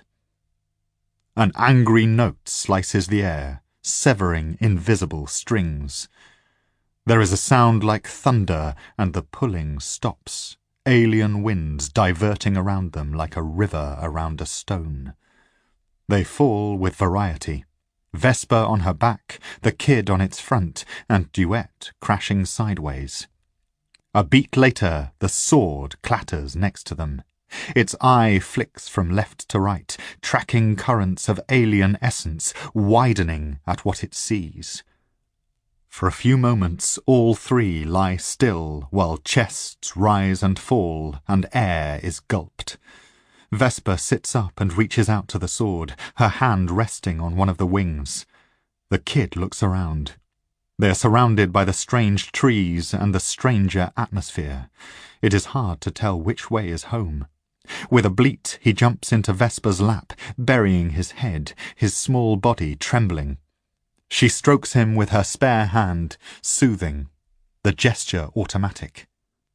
Around them, colourful gases swirl, drawing the outline of an invisible dome where the sword's voice holds sway. Nearby trees are shaken by the vibrations, crystal branches shivering, trying to bend away. "Thank you," says Vesper.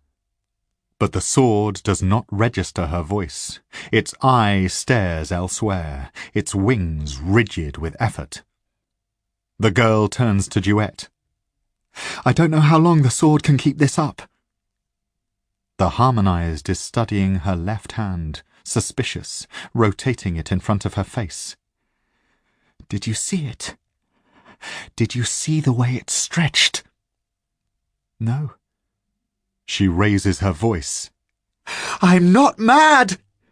I saw it!" "I never said you were mad." Yes, you did.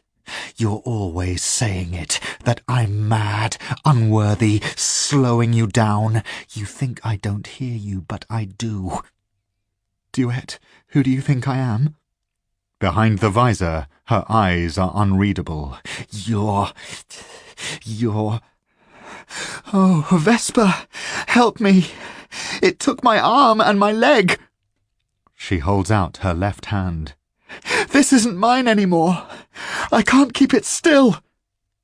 Vesper feels the kid burrowing deeper into her lap, the sword humming beneath her fingers, fighting. There is tension in her head, the kind that comes before a storm. Above her, the dome shrinks slightly, bowing to the pressure. Duet starts dragging herself closer. "Cut it off, like they did for Tough Call. And my leg. I need to be purified. You can use the sword to do it." "I can't." You have to. "I'm not a knight." It doesn't matter. "I'm scared." Do it! She takes a breath, takes the hilt. The sword is light, seeming to rise from the ground by its own accord. An eye comes level with hers. She sees fear in it to match her own and grips the hilt tighter. Wings reach out, gentle, and close her eyes. But she still sees. With the sword's vision, the world is transformed. The swirling clouds that press around them have rings of teeth, sharp circles that open onto tunnels of emptiness. Not nothing, rather a hungry hole that demands to be filled. The trees are the same. To the sword, they have no colour, their surfaces feeding on the light, sucking it down greedily. In return, the trees exhale more clouds of empty, hungry essence, and all of it, all of the endless desperation is linked together, a living, growing loss driven by black need. Vesper feels horror, but not revulsion, fear, but not anger. The sword seems caught between a desire to attack and hopelessness, all of its strength needed to hold back the yearning, all of its strength not nearly enough. Again, the dome shrinks. Duet kneels, leaning on her right arm to keep balance. She forces her left arm straight, holding it in front of Vesper. Please, I invoke the right of mercy. As the harmonized speaks, an eye looks down, and Vesper sees Duet laid bare. Her essence flutters, half-remembered, tattered around the edges where strands of it peel away. Vesper sees a loneliness there, strong enough to kill, that spreads. The essence is weakest on Duet's left, where the ill-defined shape of her left arm tries to pull away from her body. It is searching, she realizes, trying to reconnect with the lost half of itself. The yearning sees it too. For the first time since its arrival in the world, it recognizes something like itself, something that might end its terrible isolation. The yearning tries to touch it, to take it, but the malice holds it at bay. Vesper raises the sword. The shapes on the outside of the dome flinch, and Duet steels herself, her arm extended, ready. But instead of striking, Vesper turns on the spot, wanting one last look, one last chance to think, to consider if she is capable of the idea that has just occurred. Duet, I need you to do something for me. What? No. Take my arm, quickly. She makes her voice harder. In the name of the Seven, stand up. With a grimace, Duet complies. Go to the edge of the dome. As she does so, she asks why. Because the Empire needs you to. The dome shrinks again, its protections brushing over Duet, exposing parts of her to the outside. There is an immediate reaction. The shapes rush towards her, and parts of her essence respond. The fragmented silver ghost that floats around her arm lifts up, drawing the physical limb with it. Duet tries to step back, but Vesper shakes her head. Behind her visor, features contort, tears spill. Essence stretches from Duet and from the yearning, a great emptiness reaching towards a small loneliness, entwining, touching. Tendrils of smoke wrap around her, boneless fingers of a giant hand, swirling and tasting, obscuring her. Like a thin smoke in a storm, the edges of Duet's soul are whipped away. The harmonized gasps. She's gone. Who? Me. Her. She's gone. Vesper sees ethereal teeth pressing against Duet. The action is not violent, however. The many mouths moving carefully, not biting, bonding. I can feel it. The yearning. It's calling me. Yes, says Vesper, her voice small. It's huge and sad, so very sad, so alone. It wants me to join it. You have to help me. I don't think I can hold on for long. It needs you. If it has you, I think it will stop growing. With effort, Duet turns her head. What are you saying? I'm saying I can't fight the yearning, but you... No!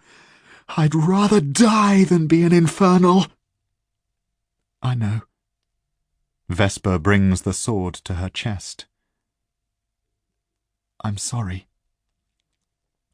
The dome contracts around Vesper, shrinking past Duet, exposing her.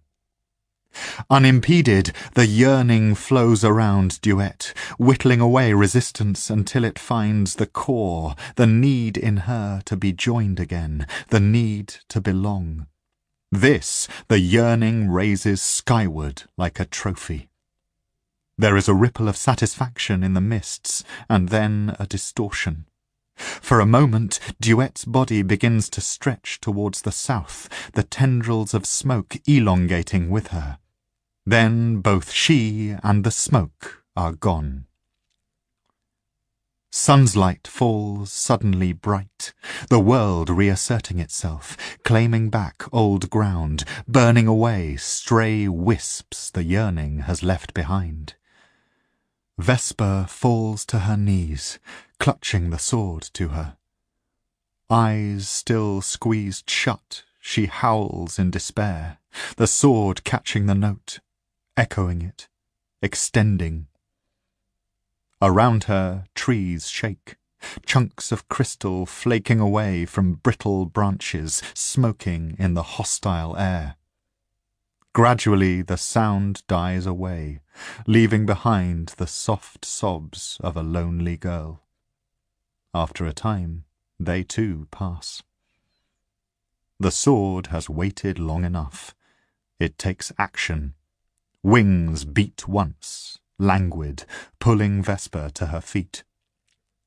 She opens her eyes. Without the strange mists, the landscape is exposed. The rocks have been stripped bare of vegetation and blasted clean, their surfaces left smooth, rounded, and everything shines, from the mundane stones to the bizarre crystal trees. Of these, the ones that hang in the sky begin to burn, breaking into fragments that rain musically onto the ground below. Vesper holds the sword high and opens her mouth. Only a soft song comes from it, but it is enough to chime against the blade. The air around her shimmers with sound, and above her head crystal chunks explode into harmless powder. Protected now, she walks south. The kid is tucked under her arm, a small ball of fear that refuses to look anywhere but in her armpit. She taps the sword against any trees that she passes, and the crystalline bark shivers, the sound screaming through it, shattering.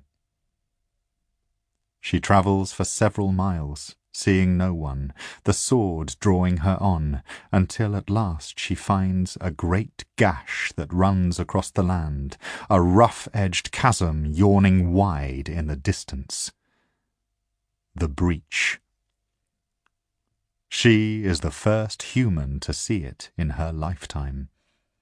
It too has been picked clean of history, giving a false air of timelessness.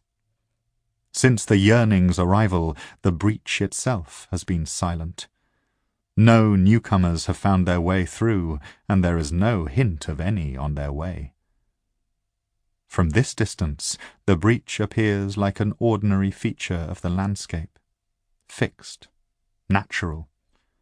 Only by looking inside would an observer be able to tell any different. In front of it, the yearning settles, folding itself inward, vapours thickening, darkening, not quite solid, but more substantial than air. Essence so potent it becomes a kind of slime, existing partway between the physical and the ethereal.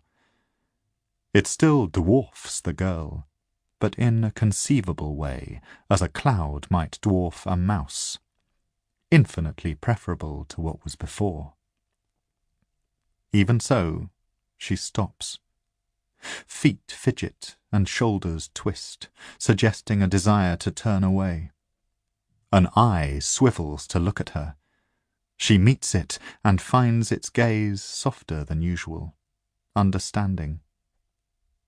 Guilt stirs inside, stamping down fear, and she nods to the sword, tired, and keeps going. Within the quivering viscosity that the yearning has become, something moves. A tiny sphere, a pearl of essence, the purest parts of Duet's need to be joined to something bigger, to not be alone. It travels through the yearning's insides at incredible speed, orbiting internally within the colossal infernal. and the yearning treasures its new companion component, totally absorbed in self-reflection. The outside world is rendered irrelevant, a bad memory that does not bear revisiting. It does not notice Vesper as she approaches, nor the Malice singing at her side. They get closer, the girl not stopping until she is inches from the translucid being.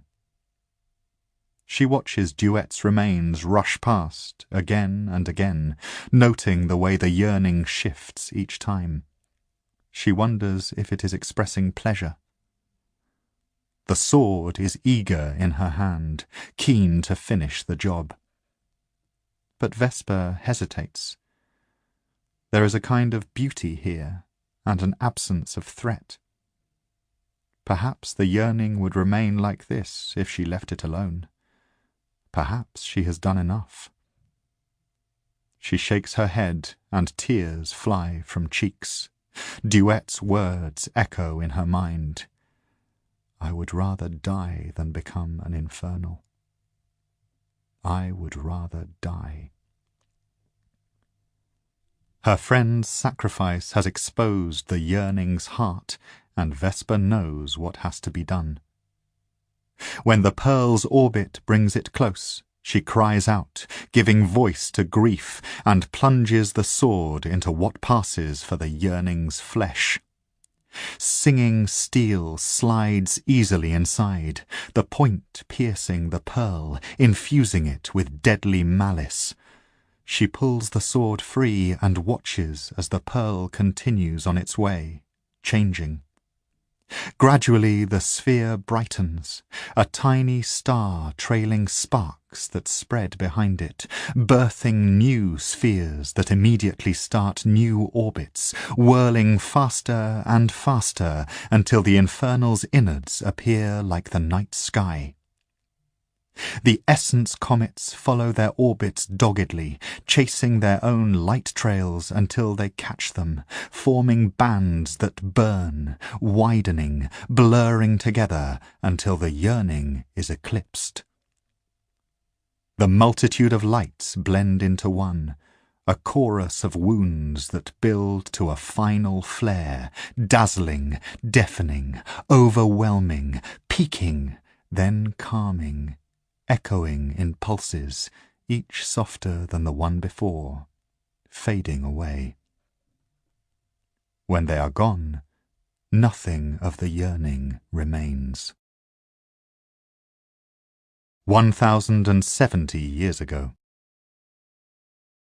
Masasi punches the air as the report comes in. Finally, she is ready. After years of war, the world is hers. From the dagger states in the west to the constructed isles in the east, from her outpost in the far south to the emerald peaks in the far north, all comes under her banner. All are loyal to the empire of the winged eye. And the flag is more than just an image. The empire's role is to watch, and it has many eyes to do so. Human ones scattered far and wide, and metal ones on the deep of the sea and the dark of the sky, flying, floating, unblinking. Should the eyes discover a problem, the Empire has other tools at its disposal. Soldiers armed with her weapons, with fire and spinning shot. Swords imbued with her song and placed in the hands of knights trained in their use. The forces of the Empire wear armor to protect their bodies, but protecting their essence is more difficult. Masasi fears that she alone is strong enough to stand in the presence of the infernal and not be broken. To prepare her knights, she trains them in simple techniques to anchor their simple minds. It is much easier for people to cling to a narrow idea than a complex one. And if the knights lose a little creativity or a little empathy along the way, it is an acceptable loss. But she does not stop there. The best way to protect the essence of her knights is to give them a shield, something to prevent any contact between them and the enemy. For that, Masashi uses other humans. A pair is allocated to each knight as guardians. These pairs work in tandem, drawing strength from each other, giving up independence for a shared sense of self. They fight and live and think together. Masashi calls them the harmonized. It is their role to hold off attacks, both physical and other, while the knights bring their swords to bear. So far, there is only one breach between her world and theirs, but Masashi knows that as things degenerate, more could appear. Outposts are constructed in all of the most likely breach points, patrols set over the others. Maps are made, exhaustive charts for every inch of sea and land. New islands are discovered, their populations quickly overrun and assimilated. A whole branch of the Empire is dedicated to the maintenance of these maps and the monitoring of infernal activity. They have many names, but are commonly referred to as the lenses. Masashi has had to break many hearts to get to this stage, stealing corporations and leveling cultures, appropriating scientific discoveries and crushing other smaller dreams in pursuit of her own. But, at last, her forces are prepared for what is coming. She has been conservative in her predictions, terrified that the breach would open too soon and spill death on the unwary. A year before breach date, she returns to her outpost, the ex-quarry where first contact was made. Her forces come with her. Giant war mechs and multi-segmented snakes of metal, wave after wave of foot soldiers, legions of seraph knights and their harmonized sentinels. They take up positions around the breach, covering it from all sides, ready to eviscerate the invaders before they can get a toehold in reality. Armor sparkles in the sunlight, silver buffed with gold. Nervous hearts are mastered with quick prayers to their leader, and hands hold steady on 1,000 lances. High, high above, metal eyes orbit, whispering to each other, relaying positions, organizing, delivering the picture, complete, into Masashi's HUD. She surveys her preparations and is content. If her empire fails, she will feel no guilt. At the thought of guilt, faces swim up. A long line of lives snuffed out too early. Some were killed by accident, some by intent, all by her hand. But here, in this place, she is able to return their gaze and say, "Look! This is what you died for. This is why I had to do it." She dismisses them easily, empty phantasms compared to what waits before her. The breach itself appears quiet, no different on this side from the image she has stared at like an obsessive parent for the last 30 years. The sky distorts around it, as it always has, threatening to burst, but never actually tearing, a tease of cosmic proportions. Her troops have unquestioning faith in their leader. They know that something is coming because she has told them so, and for them that is enough. For Masashi, however, there is a flicker of doubt. The phantasms return as quickly as they went, dead eyes questioning. What if this breach is just a hole in the ground, the horrors on the other side merely imagined by a madwoman? What would justify their deaths then?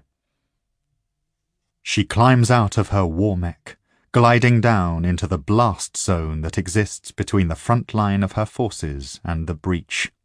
Her jump boots catch the rocks, absorbing weight, storing energy, then spring off again, sending her forward in decreasing hops. She skids to a stop in front of it. A tiny line of darkness in the rock. She can see bubbles of silver along its edge, marking the place where she sealed it shut many years before. Her seal has begun to peel away, suggesting the earth has shifted in her absence, but it is clear that nothing has emerged. There is only one thing to do, one way to be sure. Masashi takes a deep breath and raises her metal arm, allowing the iris in her palm to open. Blowing out air through gritted teeth, she steps forward, pressing her open hand against the crack, and closes her eyes. As before, she feels them as much as sees them. Formless things that flow through the void, rushing towards her like a great shoal towards a fresh meal or a river of poison towards a sinkhole. For the second time they see each other across the fathomless distance. Without a doubt they are closer than before, and she is able to perceive differences in them, to identify one from another, to see that some are more potent, that the larger ones effect some kind of pull on the smaller. But they are still far away. Too far. She pulls her hand back, forces herself to remain upright and maintain the appearance of strength for her forces. Her head shakes from side to side, unwilling to accept the implications of this new data. Her predictions are wrong. The demons are coming. That remains true. The threat they pose is undiminished, the need for humanity to prepare just as relevant. But they will not arrive when she thought. Not in the next few months, nor in the next few years. Based on her new readings, the invasion will not begin in her lifetime. Not for hundreds or possibly even thousands of years. Humanity's only hope against the tide has arrived too soon, and all of her power and preparation is suddenly meaningless. A joke. Her life has been given for this one purpose, to fight the demons. But when they do come, in unimaginable numbers and with unquenchable fury, she will be dead. Chapter 27. Vesper walks along the edge of the breach, following curves and jagged corners. Occasionally she stops to look over the side. The walls of the breach are smooth and grey, like volcanic rock long cooled. Small indentations can be seen, darker spots where bubbles have burst. There is nothing to interrupt the vertical view, and Vesper finds herself leaning out, squinting, trying to see to the bottom. Mercifully, the sun's light only goes so far, preserving mystery. She walks on, keen to map its length, but a dry throat and empty belly conspire against her, and she is forced to give up. One last time she looks out at the breach. This is one of the narrowest places she has seen, less than half a mile wide. On the other side, the landscape is barren, and she wonders if anything survives further south. Did all the infernals come north with the usurper, or are there more? Bleak thoughts are shaken away. The breach appears dead, a scar left by history. Vesper knows better. She holds out the sword, letting it swing, to look along the breach's length one way, then the other. An eye narrows, then swivels towards her. On impulse, she closes her eyes, letting the sword see for her again. Though there are no new infernals rising up, she sees empty threads of essence wafting and feels them play against the sword's wings, gently tugging as they pass. Eyes open, and something passes between girl and sword. It dips a wing towards the breach, looks at her pointedly, and then down into the darkness. "No," says Vesper. I can't go down there. I'm scared. And you're scared too. I know it." An eye looks at her, patient, unyielding. "We have to do this, don't we?" Vesper nods to herself. "All right. Tell me what I have to do, and I'll try." Silvered wings quirk up, reminiscent of a shrug. Vesper shuffles to the cliff's edge, toes touching nothing. The sword bobs in her hands, made almost weightless by the updrafts of essence. She senses the sword's intention, starts to protest. "No, I'm not ready. And with a sharp tug, it pulls her over. She falls, quickly at first, then wings spread, and the plummet slows, becomes a glide. Down, down, down. Sheer rock passes her by, the slice of daylight above becoming rapidly distant. She grips the sword tightly, but it does not slip in her grasp. It is holding on to her just as tight. Essence binds hand and hilt securely. She could not let it go any more than she could let go of her limbs. The kid is another matter.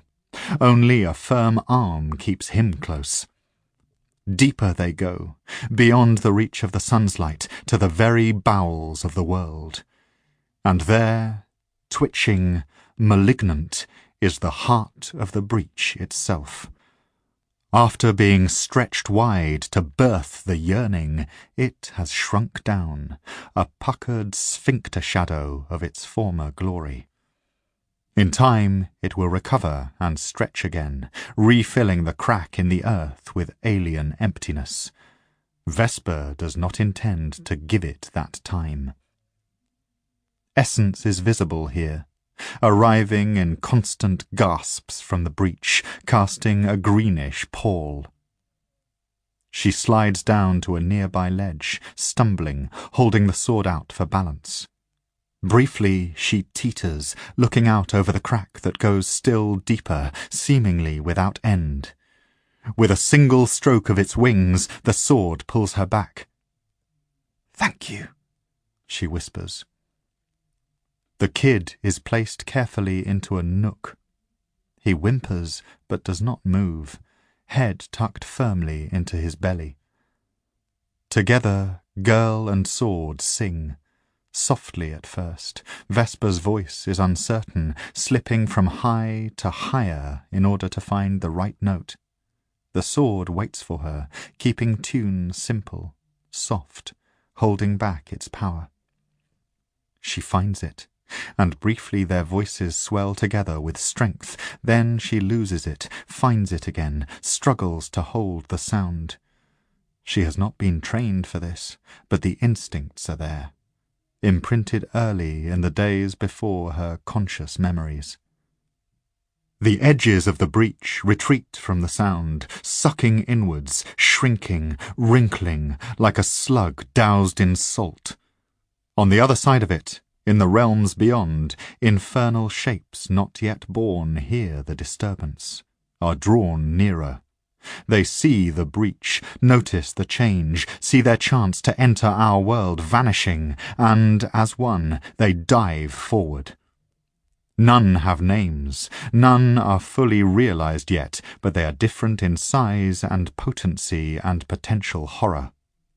As the first 3 clouds burst into the world, Vesper staggers away, till back hits stone, her mind unable to process what stands before her. Briefly she feels repulsed, afraid, then, just as she starts to recover, grappling to understand the shapes that exist both inside and out of her perception, the sword's sound changes, and she is filled with grief and rage so pure it leaves room for nothing else. Without thought, Vesper kicks out into the space above the breach, the sword's wings beating down, catching currents, powering her leap. Air burns blue around the blade, crackling with energy. She sings, swings the sword once, splitting a cloud and setting the two halves aflame. She swings the sword a second time, and a third, shredding two more invaders. For a moment she hovers there, the sword known as Malice held above her head, 3 eyes glaring down, daring any more to come forward. None take up the challenge. Then silvered wings fold, and Vesper falls, straight down, straight towards the breach itself. She grabs the sword in both hands, inverts it so that the tip points unerringly towards the breach's centre. Together they sing, together they fall, a wordless song of woe, of loss, of anger. The breach recoils, shrinks still further, but not enough. The sword plunges into it, searing its edges, blocking the flow of essence. Vesper feels the pressure, as if they had just plugged a dam and the weight of an ocean was pressing against them. She stands on top of the sealed breach, feet braced on not quite stone, not quite flesh. Smoke plumes at the point that breach meets sword, and Vesper feels it shaking in her grasp where it works still to burn, to seal, to shut this door that should not be. She struggles to hold it in place. The muscles in her arms are too small, the weight of her body laughable against the forces, elemental, pushing against them. But she has to hold on, to give the sword time to complete its work, and so she commits more than muscle and bone. She gives song and heart and every part of her will, and still it is not enough. Her throat grows raw from singing, her spirit wanes, and the sword presses up into her hands. But the sword is more than just a sword. It is part of Gamma, and she is more than just a human. She is part of a family, and she carries their strength with them. Vesper sings for them all. For her father, her Uncle Harm, for Genna and the Knights, for Samael and Jem, for all those that died for her to get here, and those that might live if she succeeds.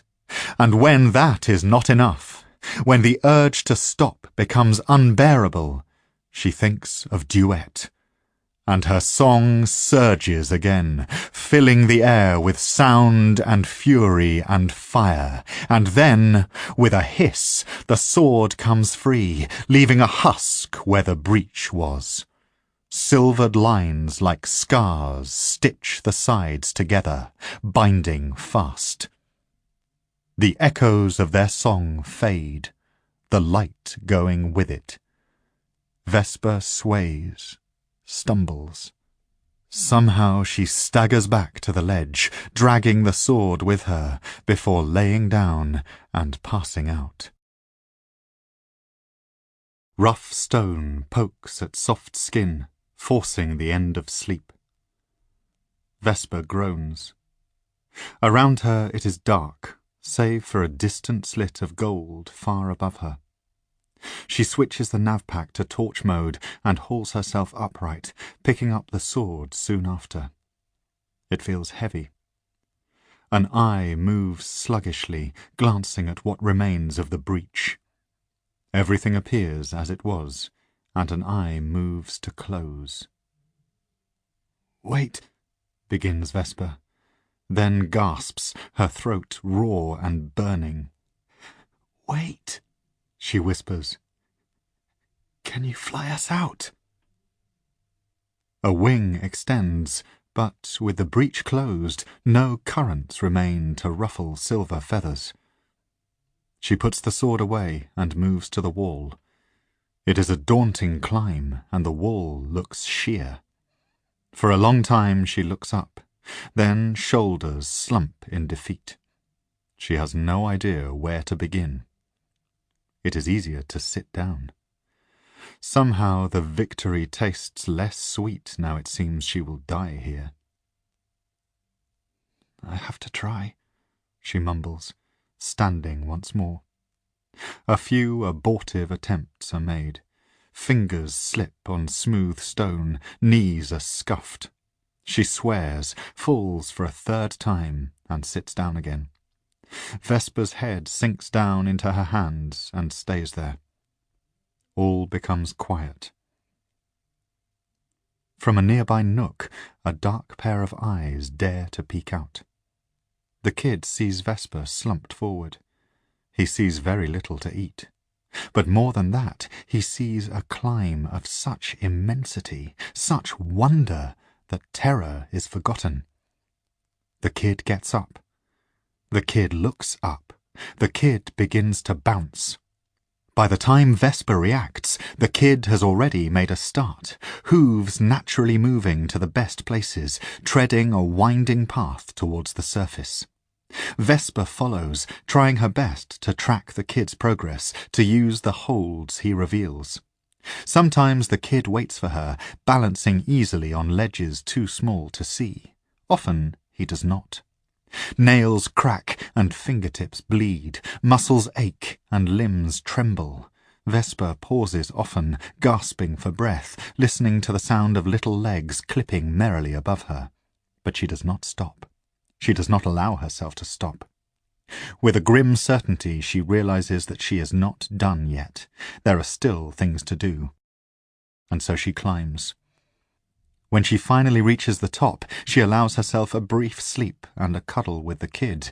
Then she strikes out north, putting her back to the breach. It is not forgotten, though. There are few distractions as she walks, letting thoughts drift. Vesper murmurs to herself, biting her lip or shaking her head. She sighs often, though not through fatigue. Sometimes she remembers the kid and strokes his head. Hooves crunch on little carpets of crystal, marking the remains of an alien forest. Rations are eked out, shared. The kid's presence brings only a brief reprieve, and soon Vesper's thoughts turn inward again, a frown like her father's returning. Scout pads out of the broken building, weaving through rubble where the door used to be. From his mouth hangs the body of an infernal, one of Gutterface's children. It thrashes around, little arms clawing the air in wild sweeps. Scout shakes it violently, turning the shrieks into stutters. The dogspawn finds Samael in the street, presiding over a growing pile of empty shells. Bodies, animal and human, distorted for the pleasure of their hosts, now broken by the man-shape's army. He opens his mouth, letting the mangled form drop at Samael's feet. It lands on the floor with a soft plop, beady eyes peeking through slitted lids, hoping for escape. Before such ideas can take root, Samael inserts a finger and thumb into a ragged wound in the infernal stomach, plucking out its essence. The impish spirit tries to flee, throwing its formlessness about his hand like a fly against glass. He studies it, a wisp of hate and mischief, curiosity and venom, just like the others. Samael begins to work the tiny essence, spreading it out, isolating individual moods and thoughts. He remembers that the uncivil used to do this. With time, he will be able to distill the essence down to its basic form, cutting away the personality until only a pure, neutral substance remains. While he works, Scout picks up new scents and goes hunting. The battle for New Horizon has been quick and relatively bloodless. Gutterface met them at the walls with the bulk of the demagogue's forces, but quickly realized it could not win. When the great infernal surrendered, the rest fled, and now the noises that ring out in nearby streets are of slaughter, not combat, as the last of the demagogue's allies are dug out of their holes and destroyed. Undaunted, Samael works on. It is dark when Vesper arrives at New Horizon, its many lights smudging the sky like a dirty beacon. As ever, the gates are open, and, as ever, all the bodies have been swept away. Such precious resources are never ignored for long. The air is full of unease. New monsters rule the city now, exploring its nooks and crannies, staking territory, jostling for the most gain. But, however grim it might become, life goes on. Human slaves may be off the menu, but bodies can always be sold, one way or another. Drums beat and voices shout, trading insults and prices, the two often interchangeable. Many may have died or lost holdings, but every loss is a chance for someone else, and the people of New Horizon waste no chances. Vesper glances at the horned figures scurrying past, at the groups who clump together, dangerous, and loners hugging to the shadows, willing to do anything but make eye contact. The kid stops and begins to shake, simply unable to cope with further horrors. She scoops him up and tucks him into her coat, away from hungry faces. Up ahead, a dog spawn blocks the road, prowling its width, the play of muscles visible beneath patchy fur. There is no handler in sight, and the people of New Horizon give the creature a wide berth. Vesper stops in front of it and raises a hand. "Hello, Scout." The dog spawn barks in acknowledgement and runs off, forcing Vesper to jog to keep his wagging tail in sight. They travel quickly through grimy streets while people get out of their way, pressing themselves against walls with haste and, often, choice words. Soon the Iron Mountain comes into view. A great mound of junk, the outside peppered with lights, the inside riddled with holes and chambers. At first the edges of the junk pile appear hazy, as if viewed through a dark veil. As Vesper gets closer, she sees the veil is moving. The distortion created by thousands of insects swarming together, crawling over neon. Some lights are hot enough to cook, snuffing out little lives with a pop. Scout stops and sits back on his haunches. "We're stopping here?" asks Vesper. He barks in reply. Soon Samael can be seen approaching from a side street. He compensates better now, but the limp still marks his walk, and armour clanks more crisply every other step. He stops further back from Vesper than usual, and Scout suddenly rounds on her. Ears prick up, and teeth are displayed. She takes a step back. "What is it?" "He is trying to protect me." "From what?" "From you." She follows the dog spawn's gaze and finds the sword is in her right hand, humming, ready. She does not remember drawing it. Bringing the hilt to her lips, she whispers, "What is it?" "Samael is a friend." Wings reach out, brushing eyes shut. Through the sword she sees the world anew. Samael is brighter than before, distinct veins running through his essence, flowing together now, ordered. The tether between him and Scout remains clear. It would be a simple matter for her to sever it. Behind them, the Iron Mountain looms large and dazzling. She sees the flies lit from within, each a tiny spark of essence, linked by wires, ethereal, that float in the air. Many of the strands tangle together, loose ends drifting, all angled toward something within the base of the Iron Mountain. "It's not you, Samael. It's something inside there." "The man shape is in there. It is waiting." "For me?" "Yes. I will take you." Vesper follows Samael along a path of trampled machine parts and old packaging. She raises the sword, and flies immediately disperse, buzzing angrily to a safer distance. Samael ducks his head and steps into a passageway, shoulder plates squeaking against narrow walls. They zigzag along it to come out into one of the larger chambers. In an old life, the space was a hangar, part of a skyship. In place of tanks and trucks, infernals lurk in the shadows, waiting on the word of their new king. The man-shape appears comfortable on a throne of steel and leather. Each leg has been placed carefully, artfully, to create the impression of a human in repose. In truth, the seat is unnecessary, as the man-shape's shell does not tire, an indulgence to alien vanity. From the chest upwards, the man-shape is cloaked in darkness. It turns its palms upward in a gesture of welcome. What has become of the yearning? It's gone. Destroyed. And I feel the malice is all the stronger for it. Can you dim its gaze? My shell only blocks so much of its ire. She slides the blade back into its sheath, muffling vibrations. That is better. I have taken New Horizon and made it my home.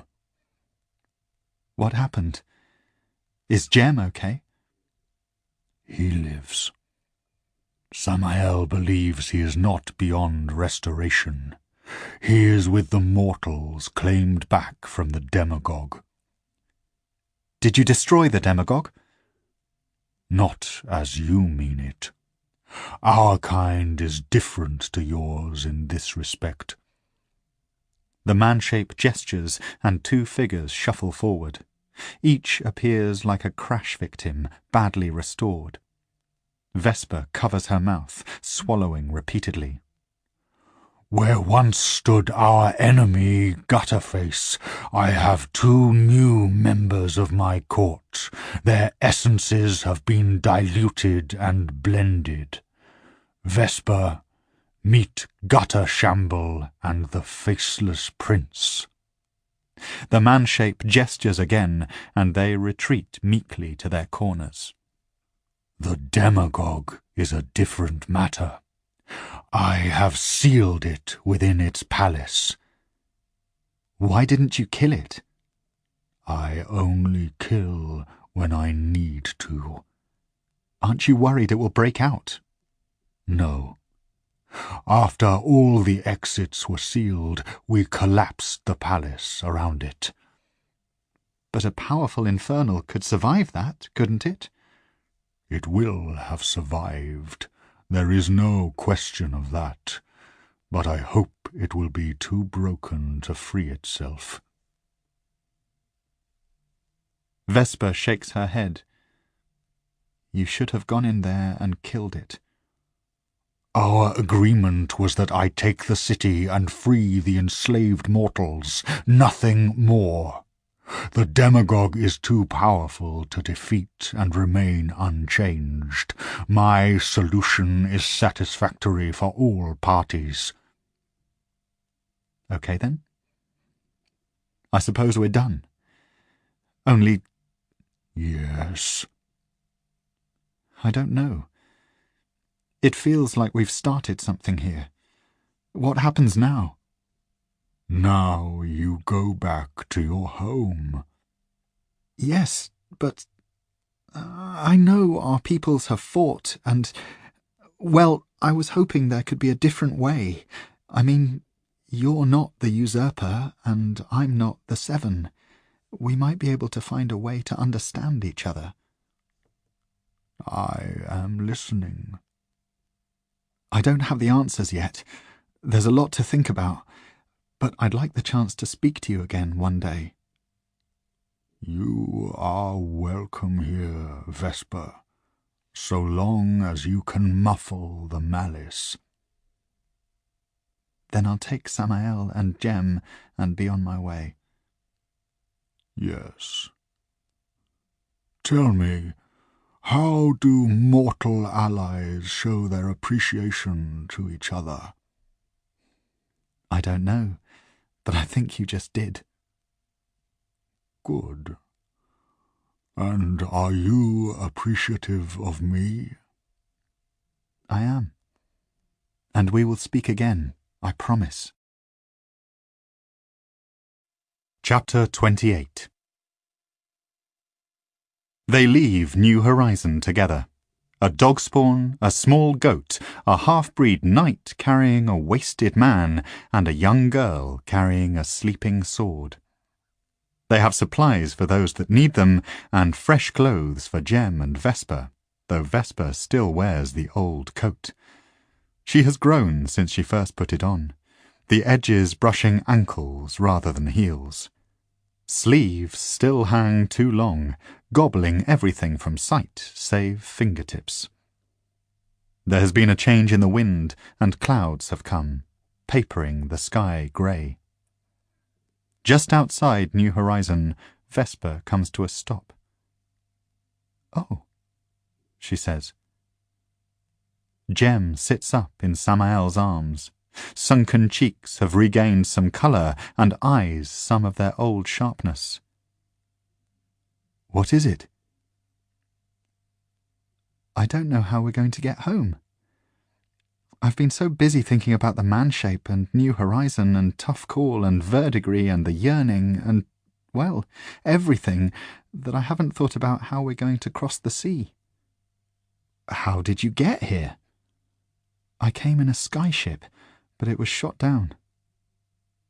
Samael tilts his head, signalling the way that they should continue. "I used to cross the oceans. I will take you home." "How?" asks Vesper. "Do you have a ship?" There is a pause, and when Samael's voice does come, it contains warmth, uncharacteristic. "Yes, it may need work." He does not add that he hopes it does. Techniques come to mind, bringing with them sensory memories, the feel of tools in his hands, and the roughness of raw material, the sense of potential, and, above all, an impulse to experience it all again. Jem looks over his shoulder and spits in the dust. "Goodbye, New Horizon. This is the last time I'm setting eyes on that shithole of a city, I swear." Vesper frowns. "Not for me. I'm going to come back here one day." "Why?" "Because I made a promise." "And do you always keep your promises?" Her eyes lose focus, attending to a memory, but she nods, emphatic. "Always." The journey home feels very different to Vesper. Between the infernal blood in Scout and Samael's veins and the sword's presence, none of the usual hunters of the blasted lands bother them. Things seem almost safe. She finds herself relaxing into the rhythm of travel, and because Samael doesn't sleep, he takes all of the night watches. Sleep and security bring peace of mind and fresh focus. Her thoughts are often elsewhere, practicing conversations, worrying about the future and the decisions she leans towards. Sometimes, though, she looks around at the world of her uncle's stories. For so long now she has been looking for threats or expecting trouble that it is refreshing to enjoy her surroundings with new eyes. She sees scars of ancient wars and the daily ravages of nature, animals and plants fighting each other for food, for shelter, for access to the light. She sees other things too. Flowers with petals like insect wings, from one angle transparent, from another a cross-stitch of rainbows. Pink fungus with spiky hair that squeaks when touched. A half-breed rodent, tiger-striped, that hangs from nearby trees and dances in exchange for treats. The kid only eats the first two, while Scout, much to Vesper's horror, eats the third. At Verdigris, the group keeps a low profile, and Jem gets some good deals, trading their unwanted things for essential supplies. It is tempting to speak with Tough Call, but Vesper isn't ready, and neither, she suspects, is the city. The flag of the single flexed arm still flies proud, but she notices signs of the Empire of the Winged Eye are often displayed alongside. There is a balance here, delicate, that she understands just enough to leave alone. After they leave Verdigris, Samael leads the way, taking them on a different route to the one she came on. Vesper is sad not to pass Wonderland and speak to Nia again, but happy to miss the forest of stalks and the swarm that lives within it. They stick to the coastline, trailing it until they reach the northern peninsula. Much of the land has broken away over the years, swallowed by a hungry sea, but 5 great discs remain, bobbing on gentle waves. Each is a mile across, a miniature settlement in itself. Buildings rise from the discs, their smooth walls blending in, as if the everything was carved from one block of plastic. The 5 circles are without power, engines stripped away, their lights dark, a quiet monument to a better age. Samael stops where the rocks meet the water. "Wait here," he says. "I won't be back for a while." Jem and Vesper watch as the half-breed strides into the water. Waves lap ever higher as he progresses, touching first ankles, then knees, waist, chest, until even the plume of dark hair vanishes from sight. Only Scout follows, his head just visible as he paddles after his master. That night they shelter in a rocky hollow, enjoying a fire. Jem sits close, fingers spread above the flames, while further away the kid dozes, one hoof pawing at something imaginary. They listen to twigs popping and enjoy the wood smoke that tickles nostrils. Jem breaks the silence. "You never really told me how you defeated the yearning." "Yes, I did." "Well, yes, you did, but not in any kind of detail." "I don't want to talk about it. And anyway, there isn't much to tell." Jem snorts. "I find that hard to believe. Will you at least tell me what happened to your friend?" For a long time, Vesper looks at the flames. Absently, she bites her lip. "Duet died fighting the yearning. She sacrificed herself so that I could finish it off. She's the hero, not me." So she really was as tough as she made out. "I can't say I liked her much, but—" He raises a battered cup. "Here's to Duet." Vesper raises her own cup, but keeps her eyes on the fire. To Duet. Days pass, gentle, under a cloudy sky. The kid hops about the rocky beach, finding mossy treasures tucked beneath the stones. Jem grows slowly stronger and begins going for walks. Sometimes Vesper goes with him, and they trade details of each other's lives, favourite colours, stories about family, hopes and dreams. On quiet nights they can make out the faint sound of hammering blowing across from the 5 floating circles. Throughout, the sword sleeps. Then, one morning, a gleaming arrow detaches itself from one of the giant discs, skimming across the waves towards them. Sunlight glimmers along a smooth white hull, and an engine purrs as it catches that light, focusing it into a single stream under the water, propelling the vessel forward. Scout sits on the prow of the boat, mouth open, wind rippling cheeks and ruffling fur. Behind him, standing at the helm, is Samael. Gauntleted hands hold the controls steady, guiding manually, indulgent. Jem and Vesper walk down to the edge of the beach to meet them. As the boat nears the shallows, the engine pivots, sending its force straight down, and the vessel lifts gently to hover 2 feet above the stones. They climb aboard, and Samael sweeps the boat in a gentle rotation to face the sea once more. "What do you think?" Vesper laughs. "I think it's beautiful. Did you build this?" "Yes. In my old life, a team of us were making this to expand our business. It's a scaled-down version of the Wave Rider models that the Empire tends to use, but with thinner plating to make it more fuel-efficient. No weapons, of course. We didn't have the clearance, but it meant we could expand the storage bay." Vesper smiles at him, warm, and he continues. "Before we could finish it, my creator came with the Uncivil's army, and we had to evacuate. Every boat in the port was used to push First Circle into the sea, and any boats that weren't working were to be stripped for spare parts." "But you didn't strip yours?" "No. When the time came, I couldn't do it. I hid the boat and swore that I'd come back and finish it one day." "Well, you've certainly done that."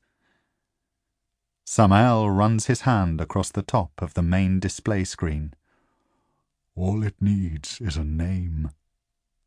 If I had one prepared in my old life, it is lost to me now." "What do you want to call it?" "I don't know." They all think hard for a moment. Jem is the first to have an idea. "How about the Late Arrival?" Vesper is next. "The Hidden Treasure?" Names are bandied about until finally Samael says, "I will call it Commander's Rest." And with that, the single engine of the Commander's Rest flares bright, shooting them out to sea. The weather is clear and the sea merciful, allowing the Commander's Rest to make good time. After several loud disagreements, Scout and the Kid eventually come to an accord, sharing the space at the front of the boat. Jem stretches, admiring the rich tan on his arms. "I can't wait to see the Shining City. I've heard the food there is incredible." "Oh, it is," replies Vesper. "I don't know why, but things taste less watery back home."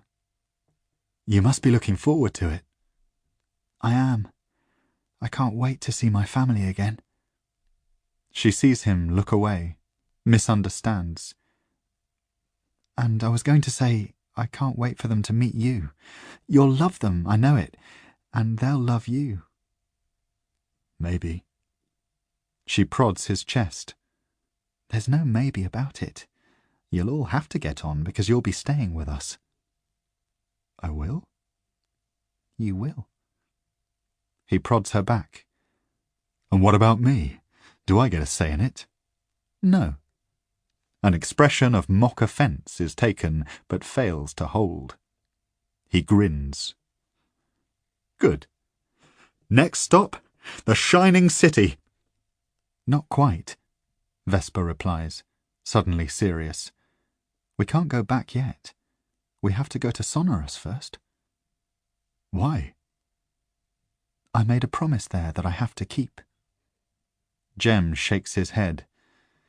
"Maybe you should think about making fewer promises in the future." Having declared independence from the Empire of the Winged Eye, having made an alliance with the First, the leaders of Sonorous live in fear of retaliation. The fear has increased since 25 sacred swords were broken and their knights locked away. The fear keeps them vigilant. Ships are sent on wide-ranging patrols, and the watchtower is constantly manned.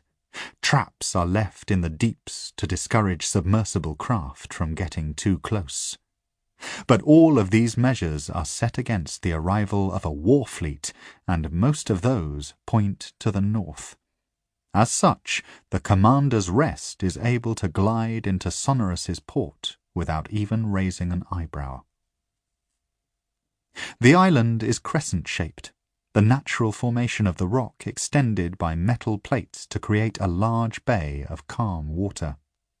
Within it, a mix of ships are moored, serene, while crews sweat and cargo rushes back and forth. Infernals have a strange status here. Sonorus is allied to the first, but on a day-to-day basis the presence of the taint is neither seen nor accepted. It is not clear how the locals would react to the sudden arrival of a dog spawn, and so Scout is tucked away below deck.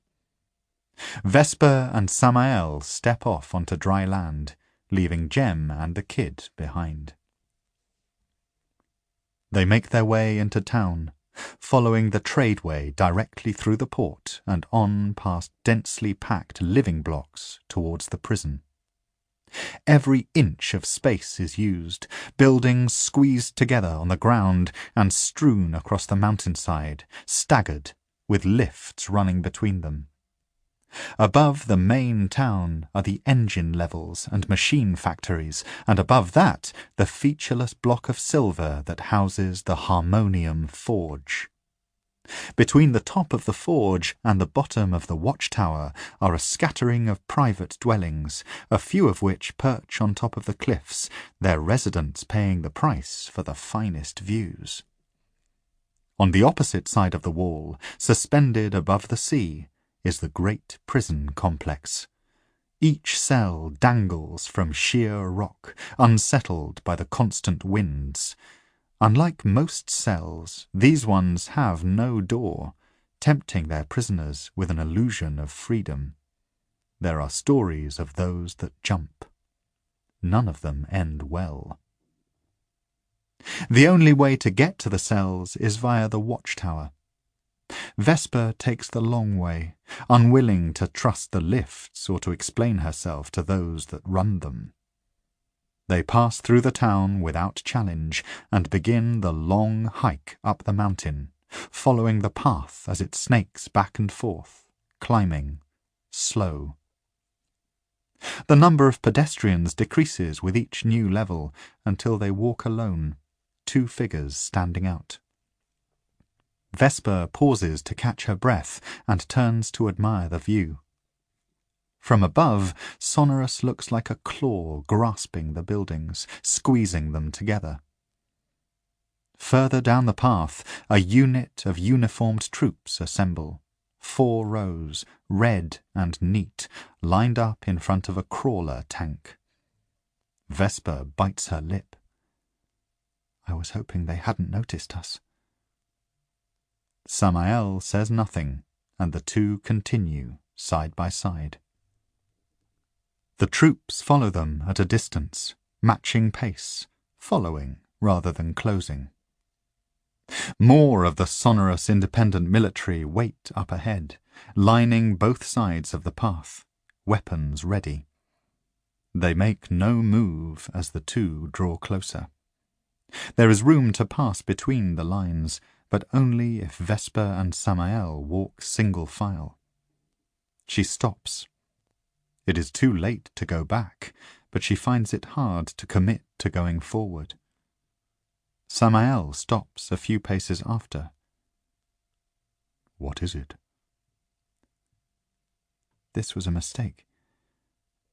I'm sorry, Samael. I wish we hadn't come. You had to come. I understand. But look at them. She hangs her head.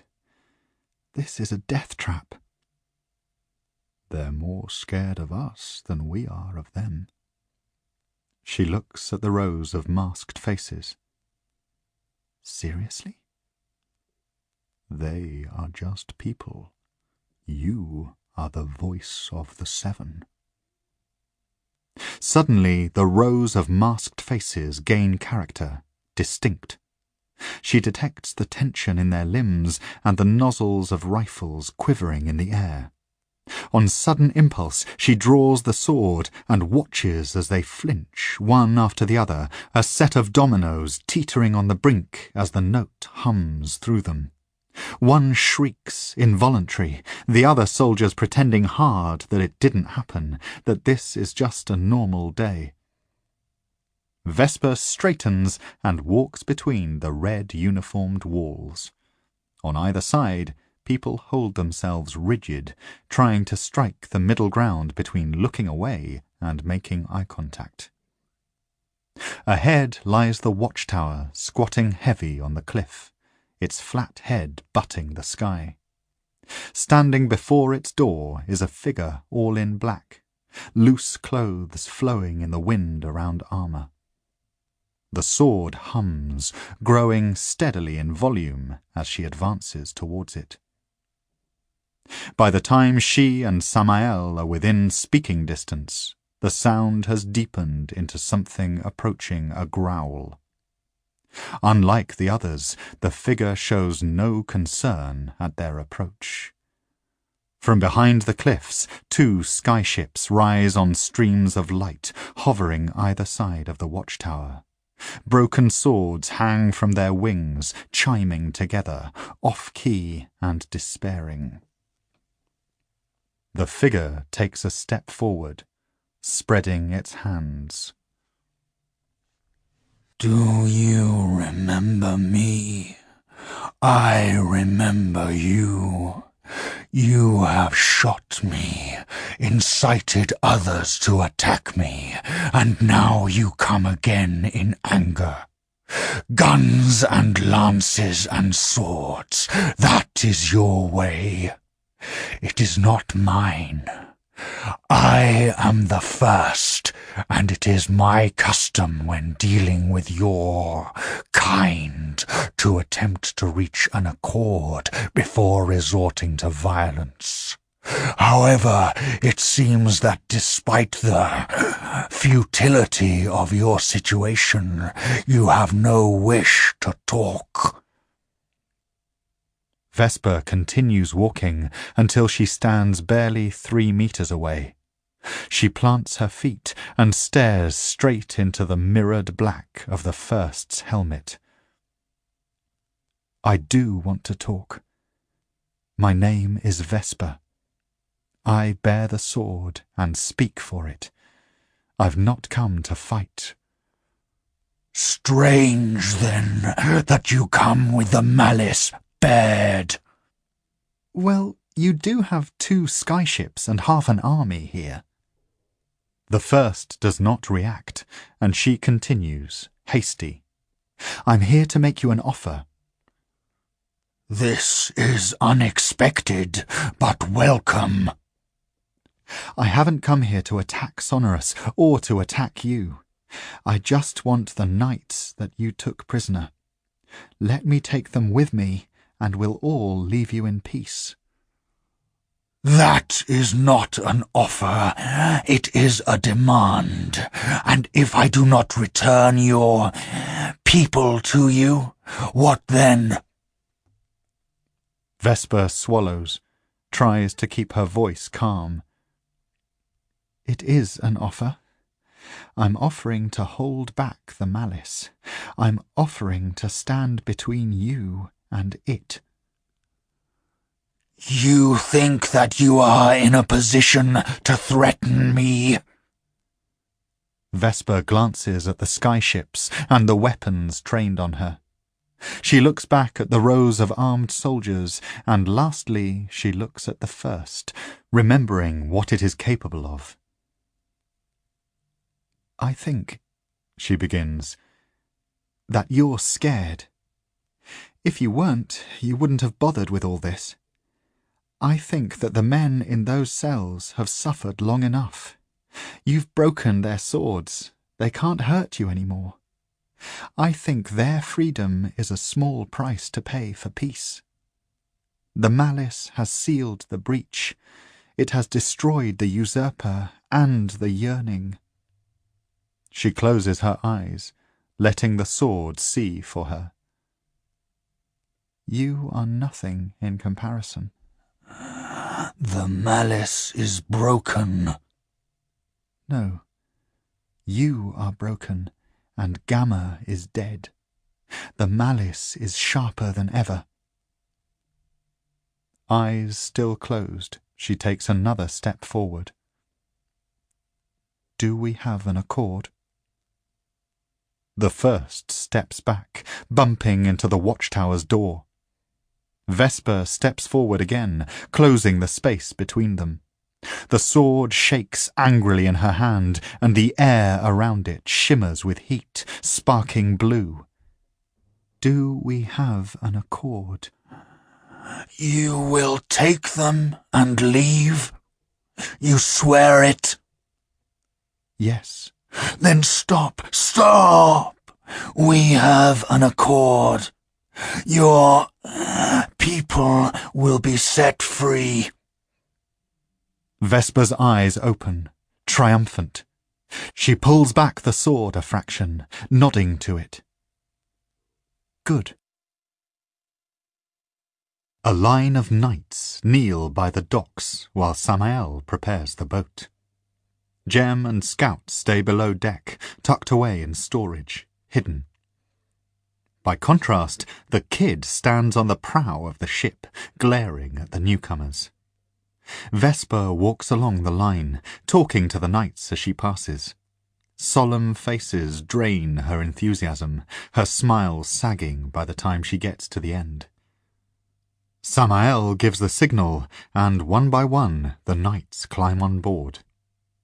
Not all of their armour could be found, and many suits are incomplete, some dressed completely in scavenged clothes, another slight to be born. Last to arrive is a tired-looking man, every part of him seeming to slump, aside from the dirty red hair that sprouts, defiant, irrepressible. Vesper hugs him, eliciting a surprised gasp. "Genna! You're alive!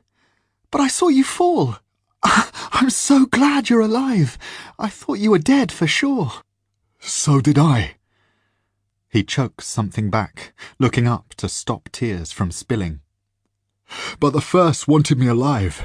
It wanted to talk. She hugs him again. "It's over now. You're safe. You're all safe." "Yes, thanks to you." "Why do you all look so sad?" "We might not look it, but we're grateful you came for us. Sonorous prison is no place for a knight to die." He nods to her deeply, the gesture halfway to starting a bow, and moves on. She watches him, a frown developing. "Wait!" she calls as he steps onto the boarding plank. "What do you mean, die?" Reluctant, he turns to face her. "We failed in our duty to protect you. We disgraced ourselves. The knights broke their swords, swords passed down from the Maker to the Seven and through generations of Seraph. They cannot be replaced. If we are lucky, the Knight Commander will grant us honor in death." As he speaks, Vesper's head shakes, disapproving. "What? But I saved you. You can't just go and die." "What use is a knight without a sword? What use is a leader that let that happen?" She stands there, rendered speechless by the naked shame on his face. He inclines his head and joins the others on the ship. The commander's rest departs in silence, slipping out from the calm bay into open sea. Vesper sits up top next to the kid. He butts her shoulder gently, and she strokes his head. Behind her, the knights sit pressed together, bodies packing the deck. They watch Samael with open suspicion, exchanging looks with their neighbour, muttering. About an hour after leaving, Vesper stands, too abrupt. The rocking of the boat sends her sidestepping to the right, rapid before feet find purchase. Next to her, the kid is mockingly stable. Taking more care, Vesper makes her way towards the middle of the deck. Emotion burns twin smudges on her cheeks. Listen to me! Surprised, the knights and Samael look up. When we first came to Sonorous, you did everything you could to save me. A lot of people died so I could live. I know that everyone here would have given their lives to protect the sword, but when the first came, I didn't ask you to die. I asked you to live, even though you had to break your swords to do it. She pauses, the flow of words suddenly dry. I hear you whispering about Samael. I bet you're wondering where his armour came from. I'll tell you. It came from the bodies of knights that died in the Battle of the Red Wave. Horror radiates from the knights. Angry lips press together, fingers curl into trembling fists. Don't look at him like that! Don't you dare judge him! He went where nobody else dared to go, and he found it, and he's putting it to good use. Samael hasn't given up. She looks at them, hoping for something, finds only confusion. Don't you see? We have to keep going. In a low voice, one of the knights replies, "But he hasn't lost anything." Vesper's hands prod the air as she speaks. Of course he has. We all have. Gamma's body was taken by the usurper and destroyed, but part of her lives on. Who better to serve her than those who understand? Who better than you? She doesn't give up. Samael doesn't give up, and so I swear to you that I won't give up. She sweeps them all with a look.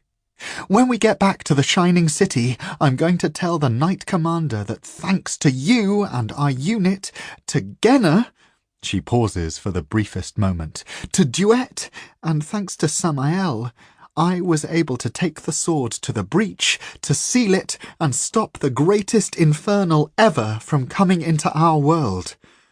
But it isn't over. Gamma still needs you, and so do I. So the Knight Commander isn't going to give you honour in death, because there's too much to do. The old knight shuffles from his seat onto his knees.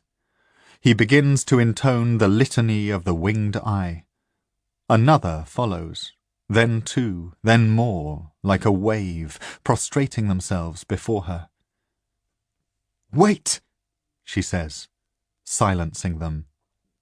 There's more. She goes below deck, anger and pride strangling caution, and opens the storage container. Jem blinks up at her. Scout wags his tail. She grabs a wrist in one hand, the scruff of a neck in the other, and drags them both up into the light. This is Jem, she announces. He survived in New Horizon and helped us. He is a friend and deserves your respect. But none of the knights are looking at Jem, their attention held entirely by another. That's a dog spawn! Cries one. Yes, replies Vesper, eyes flashing. His name is Scout, and he protects me too. At an unseen command, Scout lays down, head resting on crossed paws. But, stammers another knight. It's tainted. We should kill it. Vesper shakes her head. No. The taint may be bad, but it can be beaten by the power of the Seven. When I was in Verdigris, the sword turned back the power of the taint, healing people that would have been killed by it. Genna finally speaks up. You're saying the power of the Seven has touched this animal? She pauses, lips moving as she thinks about what to say, what it might mean, how the truth is one thing in her mind, another in theirs. Yes, the sword has saved him. He serves the Seven now, and has protected me more than once. And he's friendly, too, see? She pets him, and Scout's tail bangs on the deck, innocent.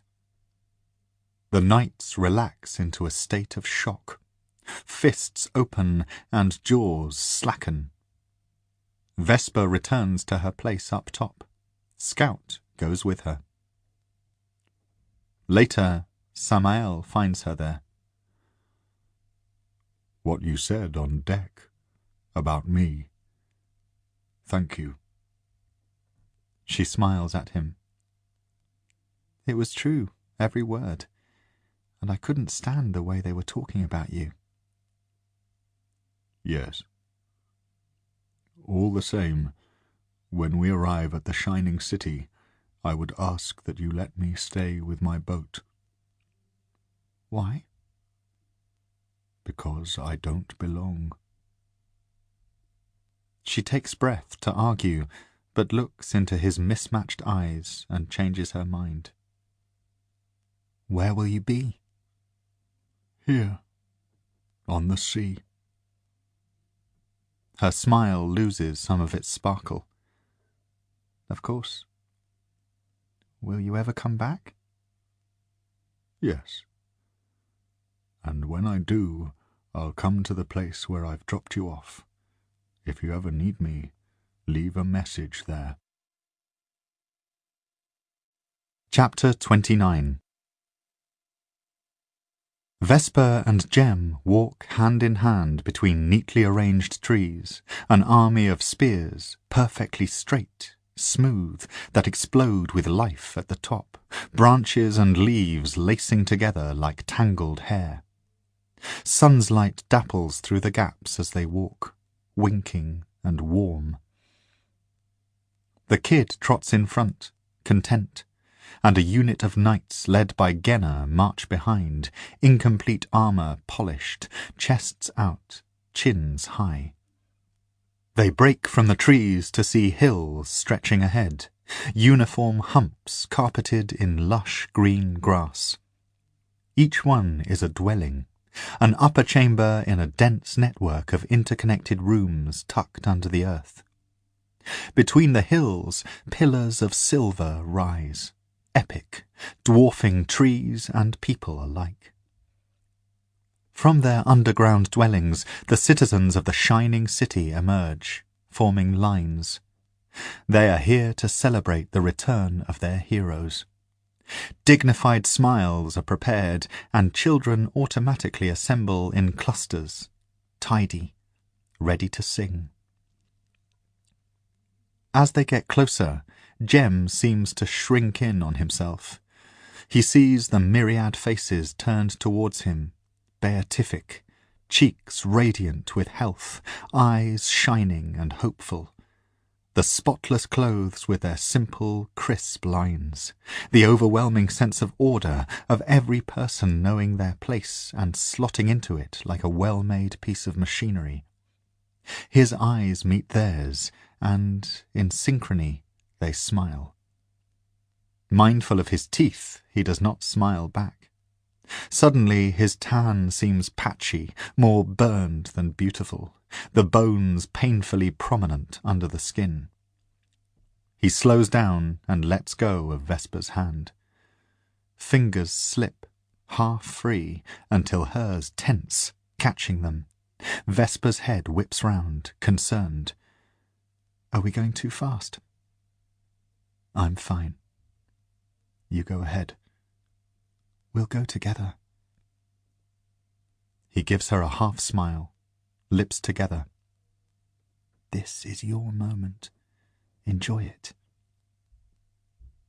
With another tug, his hand comes free. It's okay. I'm right behind you. A little shadow clouds her face. Okay. As they get closer, the people begin to sing quietly. Their harmony sends a pleasant tingle through the air. Vesper raises the sword, and it spreads silvered wings, basking in the sound. The citizens part, forming a living, singing corridor. At the end of it stands another group of seraph knights, and at their head stands the Knight Commander. At his signal they all salute.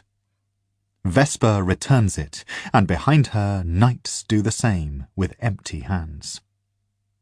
Just as the two groups meet, a woman joins them. She is called Obeisance, caretaker of the seven. Her body is hairless, nailless, wrapped tight in a cloak of feathers. Only face and toes peek out, bare and unblemished. With a creaking of armour, the knights and their commander kneel. Obeisance only bows. Bearer, on behalf of the shining city and the empire, she says quietly, voice carried via chips direct into the minds of the listening people, I welcome you home. Thank you. It will bring great relief to your family to know you are safe.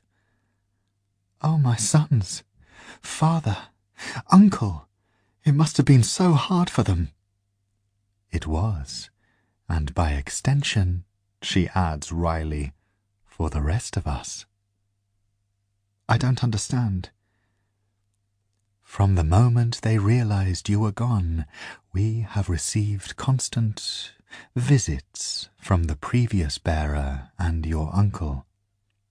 What happened? Best you do not know the details. Suffice to say your father was all for taking a skyship himself and going after you. If he had been able to fly one without our help, I dare say he would have tried. He's been coming daily with requests. She pauses, and demands. Oh, no matter. This is the second time you have come to us in glory, though I doubt you remember the first. It takes Vesper a moment to understand, then she smiles. I was very small. You were, agrees Obeisance, something approaching warmth in her eyes. But no longer. Now you are our champion, chosen of the seven. Unsure what to say, Vesper inclines her head. The older woman looks at her for a moment. And, I imagine, you are hungry. She gestures, the cloak making it look like a bird extending a wing. Come. They walk together into the heart of the shining city, Knight Commander on one side, Obeisance on the other. Jem follows alone, stranded between them and the knights behind. At first, Vesper feels awkward, but after a few questions she is soon lost in the retelling of her journey. They listen gravely to her description of encounters with the First and the situation in Sonorous, and are incredulous when she tells them about New Horizon. Some details she keeps to herself, or alters slightly. Near, Wonderland and its secret inhabitants are not mentioned, neither is Scout. She speaks highly of the knights that travelled with her, but her highest praise is saved for Genna, Samael, and Duet. As Vesper talks about the state of the South and the need for cooperation with Tough Call and the Man-Shape, troubled lines fall on the Knight Commander's face, and obeisance becomes increasingly distant. The sword tugs at Vesper's arm, indicating a desire to change direction. She lets it point as it wishes. Is the Sanctum of the Seven that way? Yes. I thought that was where we were going. Surely. But first, let us take you to a place where you can rest. But I need to see them. And you will. But first you must rest and be cleansed, ready for their pleasure. No, replies Vesper, wincing as Obeisance locks eyes with her. I'd rather it be now. They need to see me as I am. Two men stand on a hill next to a farm. One watches, the other listens, a hand on his companion's back. About them goats graze leisurely. Though the second man is blind, he knows the first has seen something, feels it through the play of muscles under his palm. Is it her? There is a long pause. Amber eyes scan the horizon, aided by a powerful scope. The man lowers the scope and nods slowly. Good. Let's go to meet her. The first man doesn't reply. He is already marching down the hill. Ahead of schedule, Vesper approaches the Sanctum of the Seven, a giant cube of silver suspended in the sky, rotating, slow. Windowless sides reflecting suns above and the city below. Giant metal stairs lead from the ground towards the sanctum, but only travel part of the distance, the last step leading to empty air. At the bottom of the stairs, Vesper stops, forcing the Knight Commander and Obeisance to do the same. She turns to Jem. You should wait here. He looks up and then back to Vesper, painfully aware of the other's eyes on him, judging. No problem. Can you look after him? She nudges the kid forward with her boot. Sure. He reaches down for the kid, but the kid has other ideas, skipping clear. Blushing, Jem tries again and manages to scoop up the struggling animal. Thanks.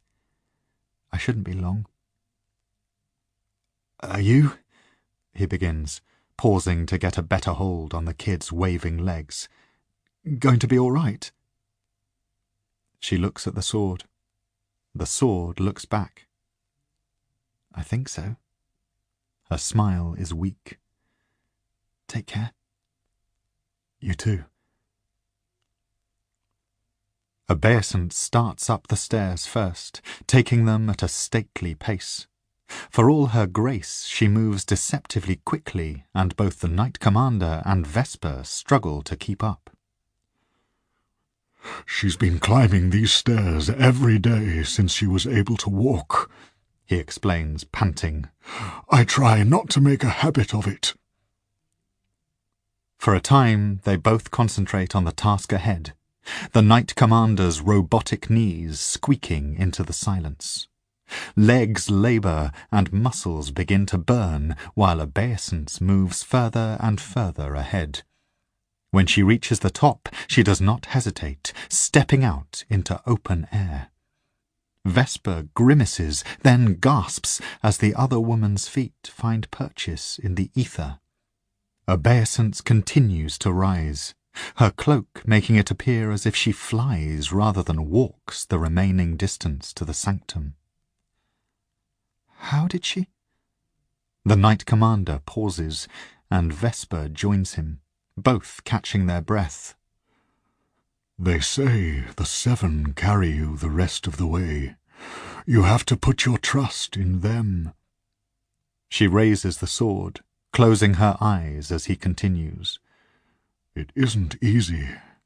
I've gone up there several times, but it doesn't make any difference.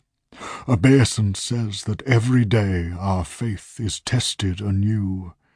I think for her that's literally true. I find that the best thing to do is to get myself to the top step and take a deep breath. Then I think about all... Eyes still shut, she touches him on the arm. It's all right. I can see them. Excuse me? The steps. I can see them.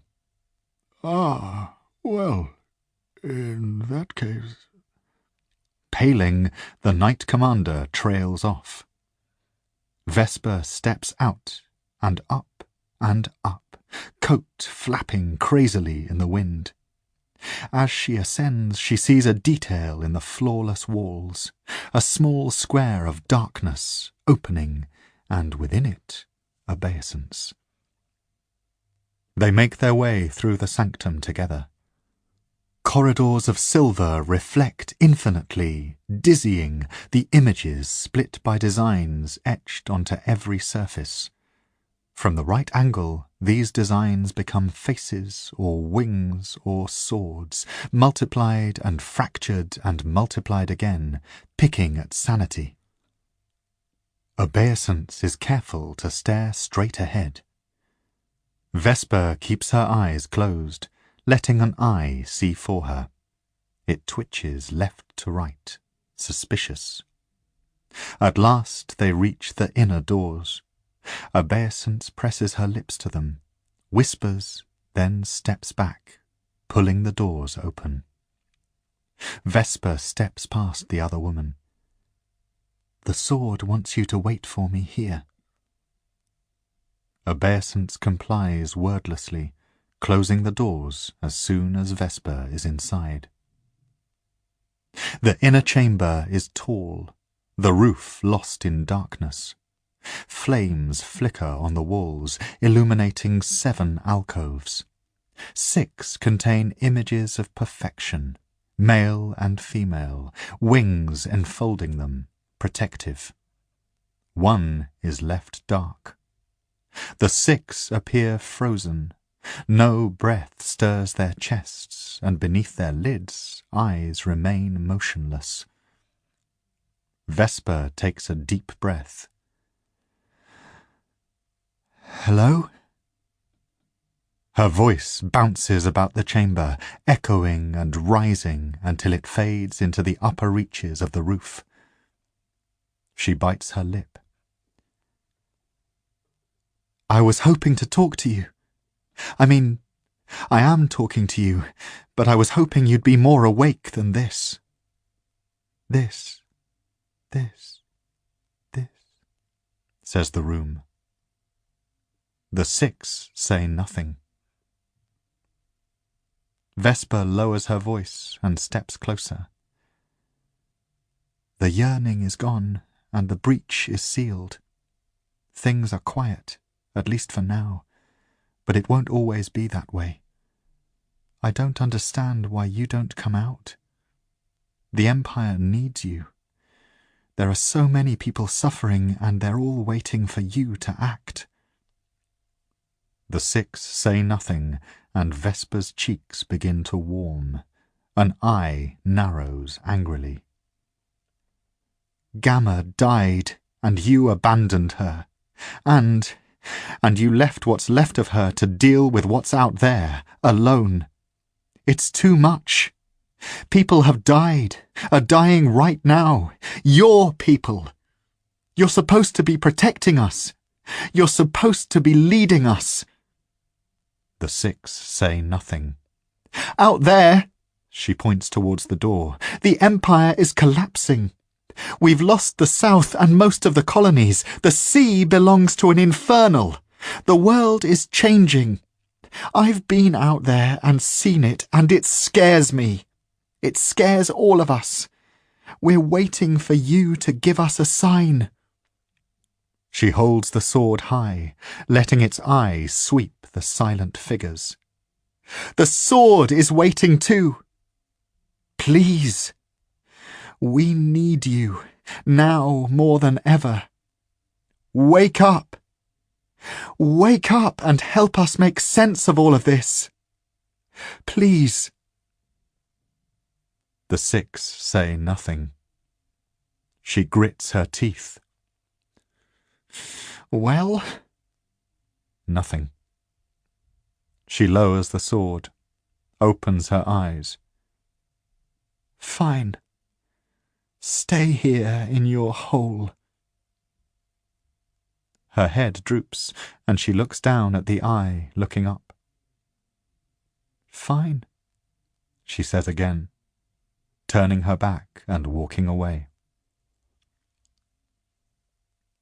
Outside, obeisance waits, the very picture of patience.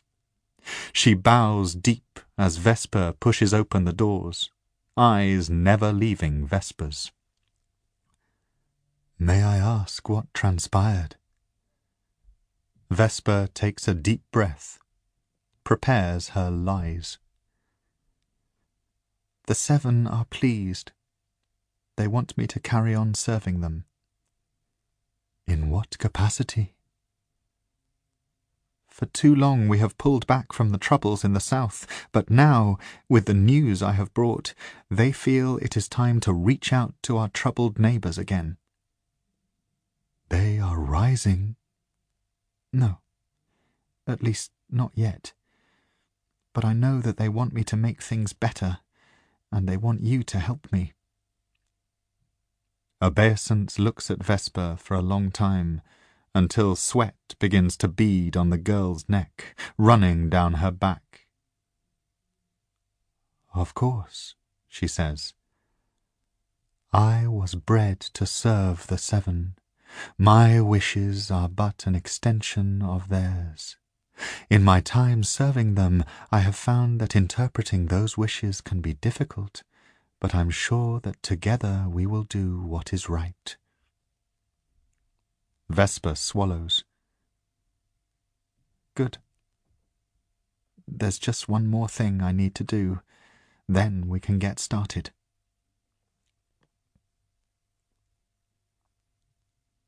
Alpha of the 7 sleeps. He dreams of times long past, happier times that seemed to last forever and yet make up a tiny fraction of his lifespan. Each memory is held perfect as he walks through them, polishing and treasuring. And yet someone speaks out of turn. Not the honeyed words of his creator or the cherished singing of his siblings.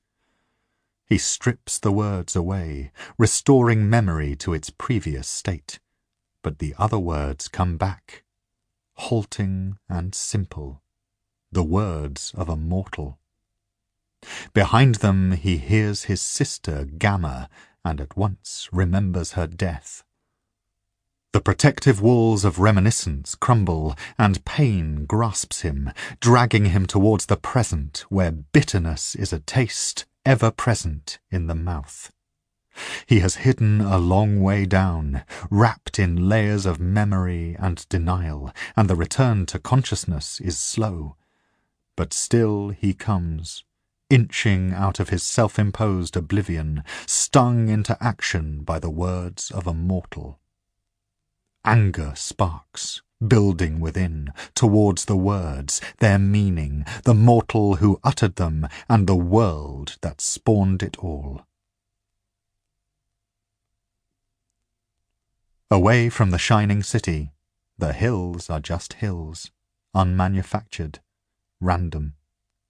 Vesper and Jem walk towards one of the larger ones, on the other side of a huge field. Further up, 2 figures approach, both using sticks, each casting twin shadows that stretch out towards them. The kid runs ahead, ignoring the other goats that litter the hillsides. A few glance at him as he passes. Most keep to themselves. Eventually he recognizes a familiar hill and climbs it. At the top he reaches 2 buildings, stopping at the second, the smaller one. From within, a pair of dark eyes watch, warning against further approach. The kid straightens. He is not the same creature that left the farm. He is older, bigger, and seasoned by travel. Head high, he struts into the barn. There is a brief silence, followed by the sounds of kicking, bleating, and things being broken. A few moments later, the kid scampers out of the barn at speed. He stops a few meters away, turns, and spits. Inside the barn, something moves, and the kid panics, charging down the hill and over a few more, until he has put several hills between himself and danger. He is, on reflection, still quite young. The goat walks heavily to the entrance, making sure that the kid isn't hiding nearby. Any curious looks from the older males are met with a fierce stare. Knowing their place, the males are quick to look away. Satisfied, she snorts, turns, and goes back to her bed. Meanwhile, as she gets closer, Vesper's feet get quicker, anxious to be home. Jem does his best to keep up until he sees the two men more clearly. When he lets go of her hand, she flies from him, throwing herself into her father's open arms. He squeezes her tight, and she laughs, breathlessly, happily. Her father sees the hilt of the sword resting on her back, sleeping, one wing curled over her shoulder. A frown begins to form, but before it can take root, he notices the young man standing behind Vesper, and his eyes widen. Jem stares right back, dark emotions pulling at his face. A soft clearing of a throat breaks the moment. I've missed you, too. Vesper laughs again, pulling out of the embrace. Uncle Harm! She goes to him, more gently than she did her father, and the two hug. His hands find the tangles in her hair, and his nose wrinkles. You need a bath. She prods at him, mock-offended. That's all you have to say? You need a haircut? A gasp becomes a smile, becomes a laugh, shared. Oh, both of you. This is Jem. He's my friend. He can stay with us, can't he? He doesn't have anywhere else to live. Her father's mouth drops open. Of course, says Harm, beckoning Jem over. He comes, bubbling feelings tucked swiftly away, and shakes hands with the two older men. Nice to meet you, he says to Harm, voice warm, narrow eyes locked on Vesper's father. Detecting something, but not seeing it, Harm adds, Help me back to the house, will you, Jem? Let's give these two a moment to catch up. Jem nods, and they go ahead together.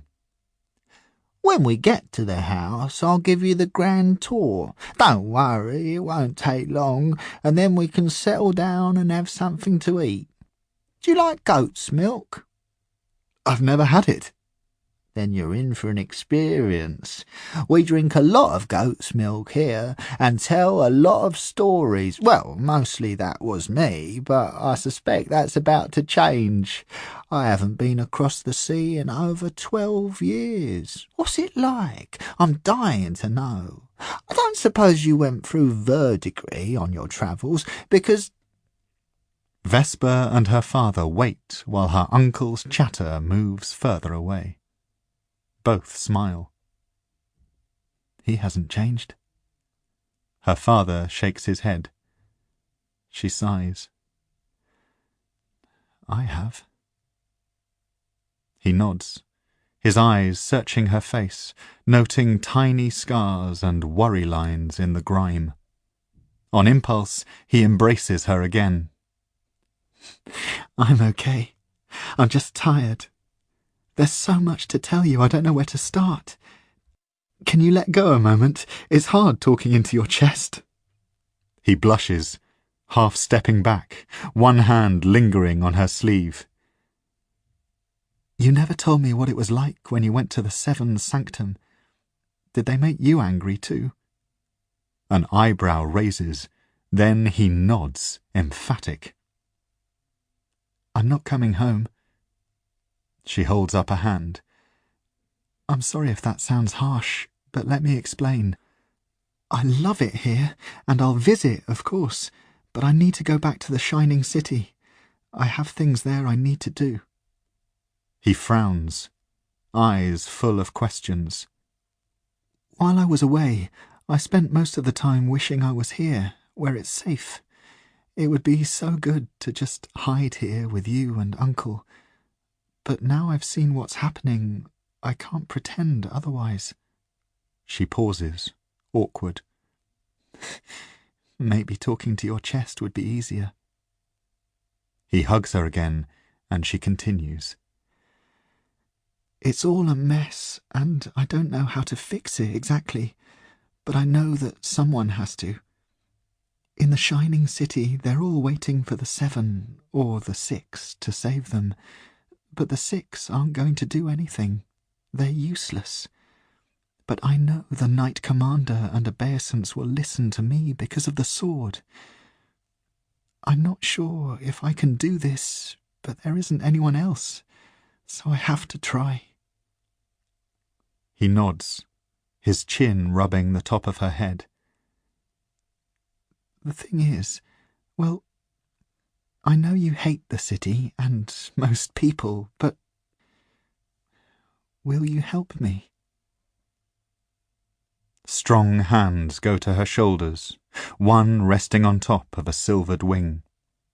Gently, they squeeze. He looks at her for a while, proud tears misting amber eyes, then takes a breath. Yes. That was The Malice by Peter Newman, read by Jot Davis. This programme was produced by ID Audio for Harper Audio. Text copyright Peter Newman 2016. Production copyright 2016 by HarperCollins Publishers. All rights